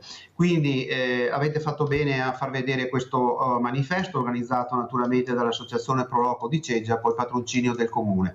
L'obiettivo è quello di sensibilizzare tutti a una maggiore tutela della vita umana, ma soprattutto anche ad affrontare con attenzione queste drammaticità dove spesso delle famiglie sono distrutte.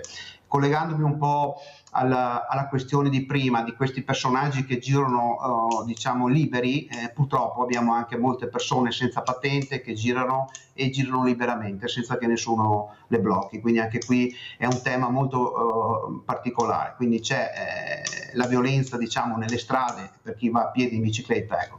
Un'altra cosa che faccio vedere, questa è una foto che mi ha mandato un cittadino ieri di San Donà, dove si vede il far west dei monopattini. Questa era ieri alle 8:10 circa a San Donà di Piave, in due in monopattino, non si può andare via in due. Ecco, questa è la situazione che abbiamo. Abbiamo decine di feriti ormai ogni giorno in Italia con i monopattini. Anche qui diciamo il legislatore, secondo me, autorizzare questi mezzi molto pericolosi per andare liberamente nelle città è veramente un pericolo pubblico. Quindi siamo, cara Mirella, in una specie di Far West che dobbiamo mettere in mano, c'è tanto da fare.